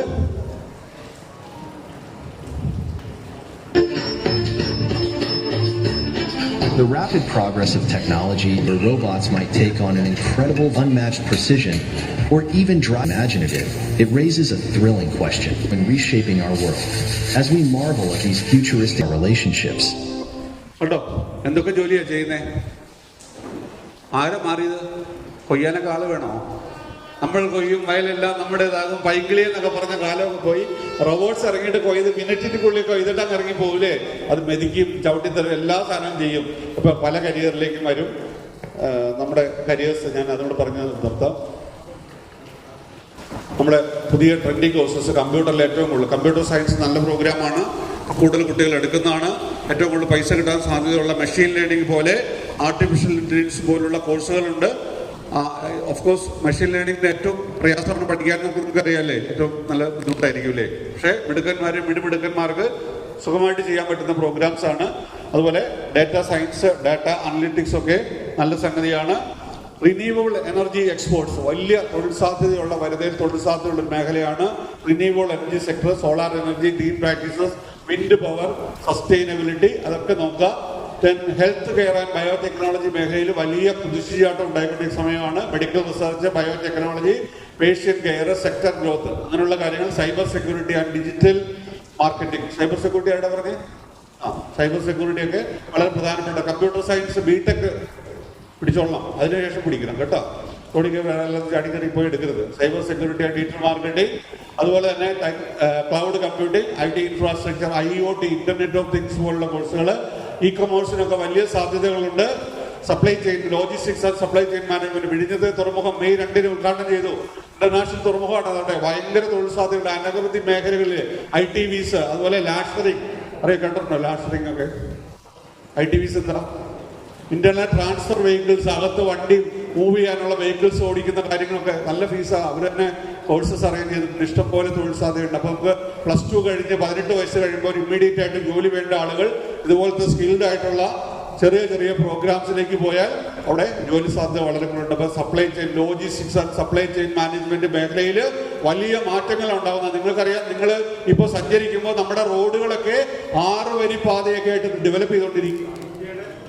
ഇവിടുന്ന് തുടങ്ങി അറ്റം വരെ വലിയ ഒരു ട്രാൻസ്പോർട്ടേഷൻ സിസ്റ്റം ഡെവലപ്പ് ചെയ്യുക. എയർപോർട്ടുകൾ വികസിക്കുന്നു, കപ്പൽ തുറമുഖങ്ങൾ വികസിക്കുന്നു, റോഡുകൾ വികസിക്കുന്നു. ഇതിനത് ലോജിസ്റ്റിക്സ് അല്ലേ? ലോജിസ്റ്റിക്സ് ആൻഡ് ട്രാൻസ്പോർട്ടേഷൻ മേഖലയിൽ വലിയ തൊഴിൽ സാധ്യതകളുണ്ട്. അത് നിങ്ങൾ സെർച്ച് ചെയ്യുക, കണ്ടുപിടിക്കുക. അതുപോലെ തന്നെ ഗ്രീൻ ജോബ്സ്, എൻവയോൺമെന്റൽ പ്രിസർവേഷൻ മസ്റ്റാണ്, മാൻഡേറ്റ് ആണ്. കമ്പനി തുടങ്ങുമ്പോൾ എൻവയോൺമെന്റൽ പ്രിസർവേഷന് വേണ്ടിയിട്ടുള്ള ആളുകളെ അവിടെ നിയമിക്കണം. എൻവയോൺമെന്റൽ എഞ്ചിനീയറിംഗ് പോലുള്ള പ്രോഗ്രാംസ് ചെയ്യാൻ പറ്റും. Renewable energy sector, solar panel technician, wind turbine engineers. നമ്മുടെ ഭാവിയിലെ എനർജി എവിടെയാണ് കിടക്കുന്നതെന്ന് അറിയണം, അങ്ങോട്ട് പോകാൻ പറ്റും. സസ്റ്റൈനബിൾ അഗ്രികൾച്ചർ, അവിടെ തൊഴിൽ സാധ്യത വളരെ കൂടുതലാണ്. വേസ്റ്റ് മാനേജ്മെന്റ് ആൻഡ് റീസൈക്ലിംഗ് സാധ്യതയുണ്ട്. എൻവയോൺമെന്റൽ പ്രൊട്ടക്ഷൻ, അതുപോലെ blue cotton traders, electrician, mechanic, plumbing, വലിയ തൊഴിൽ സാധ്യതയുള്ള മേഖലയാണ്. എപ്പോഴെങ്കിലും നമുക്ക് ഇലക്ട്രീഷ്യന് വേണ്ടാന്ന് വെക്കാൻ പറ്റുമോ? മെക്കാനിക്കിന് വേണ്ടാന്ന് വെക്കാൻ പറ്റുമോ? പ്ലംബർ വേണ്ടാന്ന് വെക്കാൻ പറ്റുമോ? പറ്റില്ല. പിന്നെ എന്ത് ചെയ്യണം? HVAC, heat, ventilation and air conditioning. നിങ്ങൾ അധികം പഠിക്കണ്ട എന്ന് ആഗ്രഹിക്കുന്നവരാണെങ്കിൽ ചെറിയ പ്രോഗ്രാംസ് +2 കഴിയുമ്പോൾ +2 നിങ്ങൾ ചെയ്യണം. +2 കഴിയുമ്പോൾ നിങ്ങൾ ആ ഒരു പ്രോഗ്രാമിലേക്ക് പോകുമ്പോൾ ഇപ്പൊ നിങ്ങൾ നോക്കിയോ, നിങ്ങളുടെ നാട്ടില് ഉള്ളതാവുന്ന ഒരു വണ്ടിയിലെ ഇലക്ട്രീഷ്യൻ ആകാൻ പറ്റും. വണ്ടികളുടെ കാര്യങ്ങളൊക്കെ നോക്കുന്ന ആളുകളെ കിട്ടാനില്ല. കമ്പനികൾ, അതുപോലെ തന്നെ സ്ഥാപനങ്ങൾ നടത്തുന്ന വലിയ ഈ നമ്മുടെ വെഹിക്കിളൊക്കെ വിൽക്കുന്ന ആളുകൾ വലിയ പ്രശ്നം. മെക്കാനിക്സിനെ കിട്ടാനില്ല. ഈ പറയുന്ന ഇലക്ട്രീഷ്യൻസ്, വെഹിക്കിൾസിന്റെ ഇലക്ട്രീഷ്യൻ, എയർ കണ്ടീഷനിങ് ചെയ്യാൻ പറ്റുന്ന ആളുകൾ വളരെ കുറവാണ്. അതൊക്കെ വലിയ സാധ്യത. ഇവിടെയും പുറത്തുമൊക്കെ വലിയ സാധ്യതകളുള്ള പ്രോഗ്രാമാണ് സ്കിൽഡ് ലേബർ, കരിയർ ചേഞ്ച്.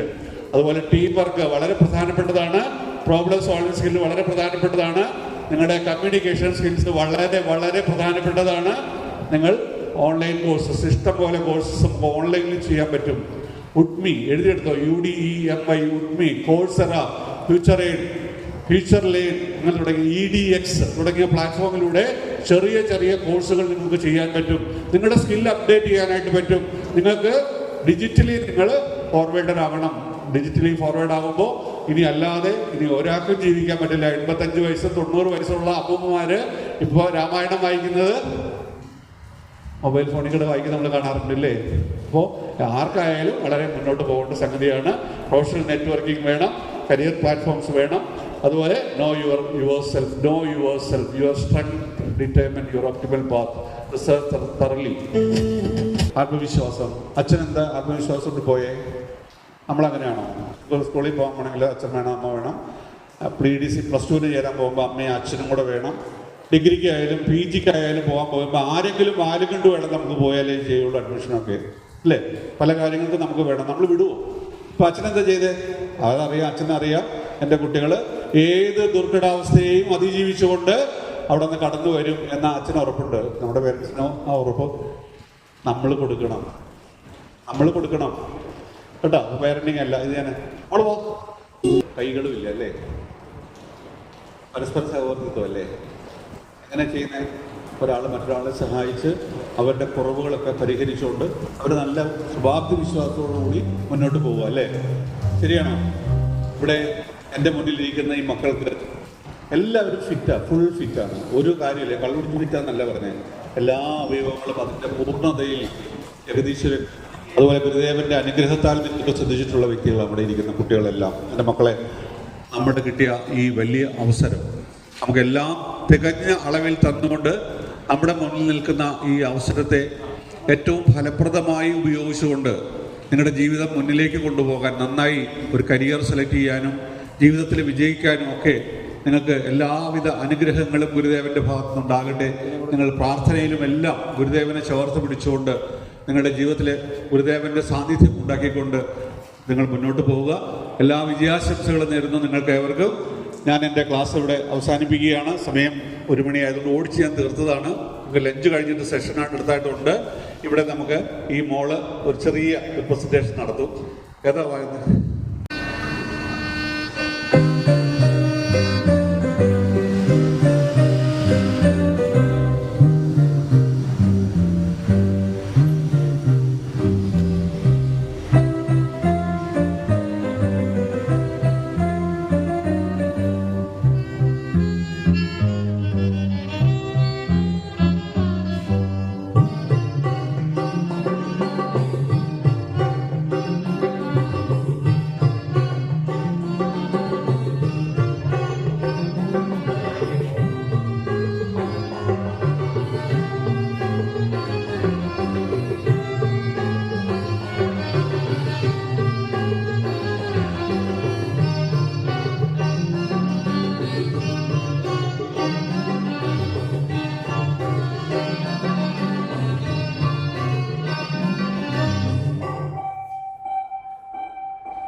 2 1 2 3 1 2 1 2 3 1 2 1 2 3 ഇതാണ് കോട്ടയംകാരുടെ ഏരിയയാണ്.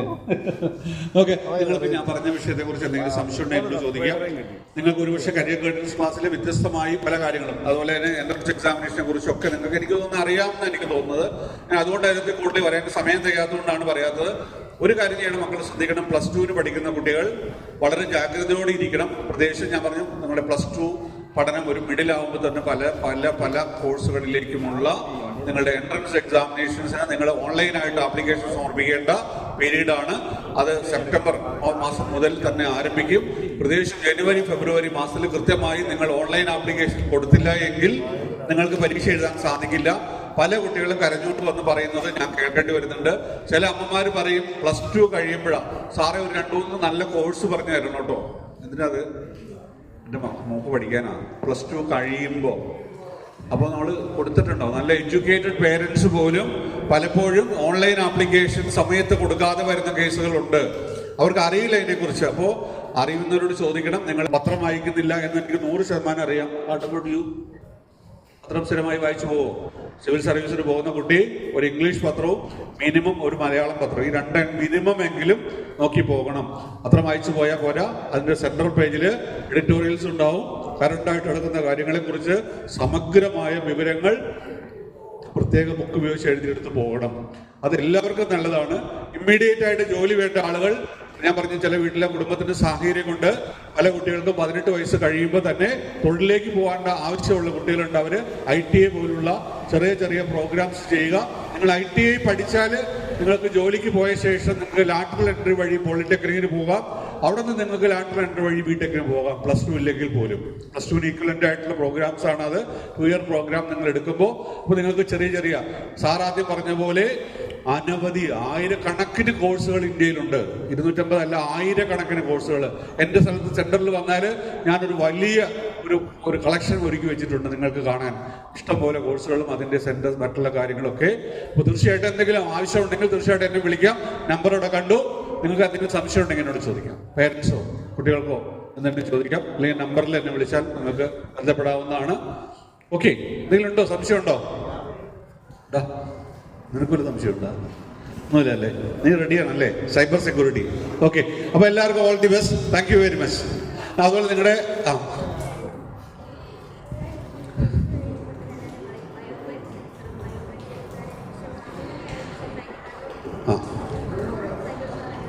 നല്ല ചോദ്യമാണല്ലോ ചോദിച്ചത്. മിടുക്കി.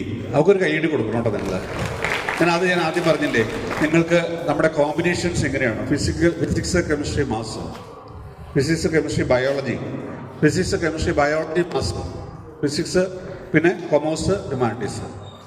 ഈ ഗ്രൂപ്പിലൊക്കെ പല സാധനം കൂട്ടി ചേർക്കപ്പെടും, ആഡ് ചെയ്യപ്പെടും. 35ഓളം ഓപ്ഷൻസ് അല്ലേ? പല ഓപ്ഷൻസും ഉണ്ട്. നിങ്ങൾക്ക് എഞ്ചിനീയറിംഗ് പഠിക്കാൻ പോകുന്ന കുട്ടി, എഞ്ചിനീയറിംഗ് ആണ് നിങ്ങളുടെ പാഷനെങ്കിൽ നിങ്ങൾ എന്തിനാ ബയോളജി പഠിക്കുന്നത്? വേണ്ടല്ലോ. അപ്പോൾ നിങ്ങൾ എന്ത് ചെയ്യണം? നിങ്ങൾ ബയോളജി സ്കിപ്പ് ചെയ്യണം. നിങ്ങൾക്ക് ഒരു അലൈഡ് ഹെൽത്ത് സയൻസ് പ്രോഗ്രാമോ MBBS ആവശ്യമില്ല. അല്ലെങ്കിൽ സിദ്ധ വേണ്ട, യുനാനി വേണ്ട.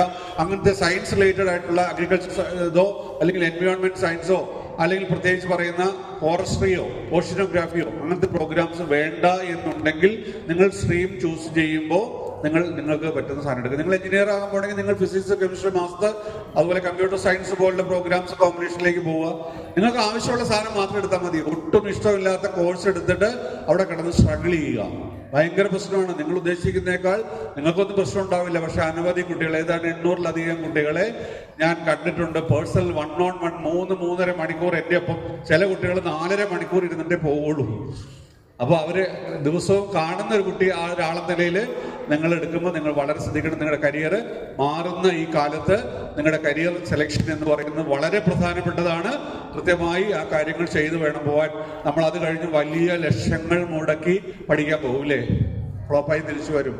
6 വർഷം FARMD പഠിച്ച കുട്ടി, ഡോക്ടർ ഓഫ് ഫാർമസി പഠിച്ച കുട്ടി 3 വർഷം കഴിഞ്ഞപ്പോൾ ആ കോഴ്സ് ഡ്രോപ്പ് ചെയ്ത് വേറെ കോഴ്സിലേക്ക് പോയി. ഇവിടെ നിന്ന് എൻ്റെ അടുത്ത് വന്ന കോട്ടയം BCom പഠിച്ച് വന്നത് ഇവിടുത്തെ ഒരു നല്ല കോളേജിൽ പഠിച്ചൊരു പയ്യൻ വന്നിട്ട് പറഞ്ഞു, സാറേ എനിക്ക് ഒരു 6 മാസത്തേക്ക് എന്തെങ്കിലും ഒരു പ്രോഗ്രാം എടുത്തു തരിക. എന്നെ കൊണ്ട് കൂട്ടിയാൽ കൂടുതൽ BCom കമ്പ്യൂട്ടർ ആപ്ലിക്കേഷനാണ് പഠിച്ചത്. BCom വിത്ത് CA പ്രോഗ്രാമാണ്. രക്ഷയില്ല, മുന്നോട്ട് പോകാൻ പറ്റുന്നില്ല. അവന് പറ്റില്ല, അവൻ്റെ സാധനം അല്ല അത്. അപ്പം അതുകൊണ്ട് നിങ്ങൾ ഏറ്റവും പ്രധാനം നിങ്ങളുടെ കരിയർ ചോയ്സ് കൃത്യമായി നിർണ്ണയിക്കുകയും അതിന് നല്ല റിസർച്ച് വർക്ക് നടത്തുകയും ചെയ്തുകൊണ്ട് കാര്യങ്ങൾ ചെയ്യണം. അപ്പോൾ അതുപോലെ എല്ലാവരും ക്ലിയറായോ? അപ്പോൾ ആരും പറയുന്നത് കേട്ടല്ലേ എടുക്കേണ്ടത്. നമ്മൾക്ക് എന്താകണം എന്ന് തീരുമാനിക്കുകയും അതിനനുസരിച്ചുള്ള കോമ്പിനേഷൻസിലേക്ക് പോവുകയും ചെയ്യാനുള്ള ഉറപ്പ് നമുക്ക് വേണം. ഇത് പറഞ്ഞു കൊടുക്കണം, എനിക്കിതാ ഇഷ്ടം, ഞാൻ അങ്ങോട്ടേ പോകുന്നുള്ളൂ. അപ്പോൾ എന്ത് ചെയ്യണം? ആ കോഴ്സ് നമ്മൾ എടുക്കാൻ പോകുന്ന ലക്ഷ്യത്തിലുള്ള കോഴ്സിനെ സംബന്ധിച്ച് നമുക്ക് നമ്മുടെ കയ്യിൽ ഇരിപ്പുണ്ട് ഇല്ലേ? നന്നായിട്ട് നോക്കുക, സെർച്ച് ചെയ്യുക, കണ്ടുപിടിക്കുക ആ കോഴ്സിന് എന്തൊക്കെയാണ് വേണ്ടത്. എൻ്റെ കയ്യിൽ 3000-ഓളം ഓക്യുപ്പേഷൻസിന്റെ കരിയർ ലൈബ്രറി വീഡിയോസ് ഉൾപ്പെടെയുണ്ട്. അതായത് കയറി കഴിഞ്ഞാൽ നിങ്ങൾക്ക് ഏത് കരിയറാണ് എടുക്കാൻ പോകുന്നത്. ഇപ്പൊ MSW MA കഴിഞ്ഞിട്ട് ഡിഗ്രി കഴിഞ്ഞിട്ട് മറ്റേ MBA സ്പോർട്സ് മാനേജ്മെന്റ് എടുക്കണം എന്ന് പറഞ്ഞപ്പോൾ ഞാൻ എടുത്ത് കയ്യിൽ വെച്ച് കൊടുത്തു. ഇതല്ലേ സ്പോർട്സ് മാനേജ്മെന്റ്, ഇതിനകത്ത് എന്നോട് ജോലി സാധ്യത, നീ എന്തൊക്കെയാ ചെയ്തേ? ഒന്നും ചെയ്തില്ല. നിനക്ക് എന്തായിരുന്നു ചാൻസ് ഉണ്ട്, നീ എന്താ അവിടെ പോകാറുന്നത്? എനിക്കൊരു ഓപ്ഷൻ കിട്ടി, ചെറിയ ശമ്പളമുള്ളൂ, എൻ്റെ വീട്ടിലെ പൈസ കൊടുക്കാൻ ബുദ്ധിമുട്ടായിരുന്നു, വീട്ടിലൊരു ബുദ്ധിമുട്ടുമില്ല, എൻ്റെ അച്ഛനും അമ്മയും നല്ല പൊസിഷനുള്ള ആളാണ്, നീ അത് നിന്റെ ഫോൾസ് ആയിട്ടുള്ള ബിലീഫ് അല്ലായിരുന്നു. നീ ഒരു കാര്യം ചെയ്ത് നിന്റെ അച്ഛനോട് അമ്മയോട് 3 വർഷത്തേക്ക് നിന്റെ ലോൺ അടയ്ക്കുന്ന കാര്യത്തിന് ഞാൻ ഒഴിവാക്കി തരാൻ പറഞ്ഞിട്ട് നീ അവർ കൊടുത്തോളൂ. നീ നിന്റെ ടെൻഷൻ മാറ്റിയിട്ട് നീ ഫോക്കസ് ചെയ്ത് നീ പഠിച്ച സബ്ജക്റ്റ് ടോപ്പാണ്. സ്പോർട്സ് മാനേജ്മെന്റ് എന്തിനാണ് ഉപയോഗിക്കുന്ന? എന്തിനാ സ്പോർട്സ് മാനേജ്മെന്റ് പഠിക്കുന്ന കുട്ടി? സ്പോർട്സ് മാനേജ്മെന്റ് കഴിഞ്ഞാൽ MBA സ്പോർട്സ് മാനേജ്മെന്റ് കഴിഞ്ഞാൽ എന്താ പരിപാടി? നിങ്ങൾ ഓരോ കരിയറിനെ കുറിച്ചും കൃത്യമായി അറിയണം. കരിയർ റിസർച്ച് നടത്തണം. വിദേശ രാജ്യങ്ങളിലൊക്കെ +2 കഴിഞ്ഞാൽ കുട്ടി 1 വർഷം നിർത്തുക. 1 വർഷം റിസർച്ച് ചെയ്ത ശേഷം അവനൊരു മെന്ററെ കണ്ടെത്തി മറ്റുള്ള കാര്യങ്ങൾ ചെയ്ത ശേഷമാണ് കോഴ്സിലേക്ക് പോകുന്നത്, കരിയറിലേക്ക് പോകുന്നത്. തിരിച്ചറിഞ്ഞ് പഠിക്കണം. അപ്പോൾ നമ്മുടെ ക്ലാസ് ഇവിടെ അവസാനിക്കുകയാണ്. ഉച്ചവരെയുള്ള ക്ലാസ്. ഉച്ച കഴിഞ്ഞ് ക്ലാസ് എടുക്കുന്നത് നമ്മുടെ ഡോക്ടർ സോമൻ സാറുണ്ട്, ഡോക്ടർ ബോസാറുണ്ട്. സോമൻ സാറിനെ പറ്റി ഇന്റർനാഷണൽ ട്രെയിനറാണ്. ഈ ലോകം മുഴുവൻ നടന്ന ട്രെയിനിങ് കൊടുക്കുന്ന വലിയ വലിയ ആളുകൾക്ക് ട്രെയിനിങ്, IAS ഉൾപ്പെടെ UGC അധ്യാപകർക്ക് ഉൾപ്പെടെ വലിയ സ്ഥലങ്ങളിലൊക്കെ ക്ലാസ് കൊടുക്കുന്ന ഒരാളാണ്. ക്ലിയർ? ഓക്കെ. അപ്പോൾ നമുക്ക് പിരിയാം, ലഞ്ചിന് പിരിയാം. Thank you all.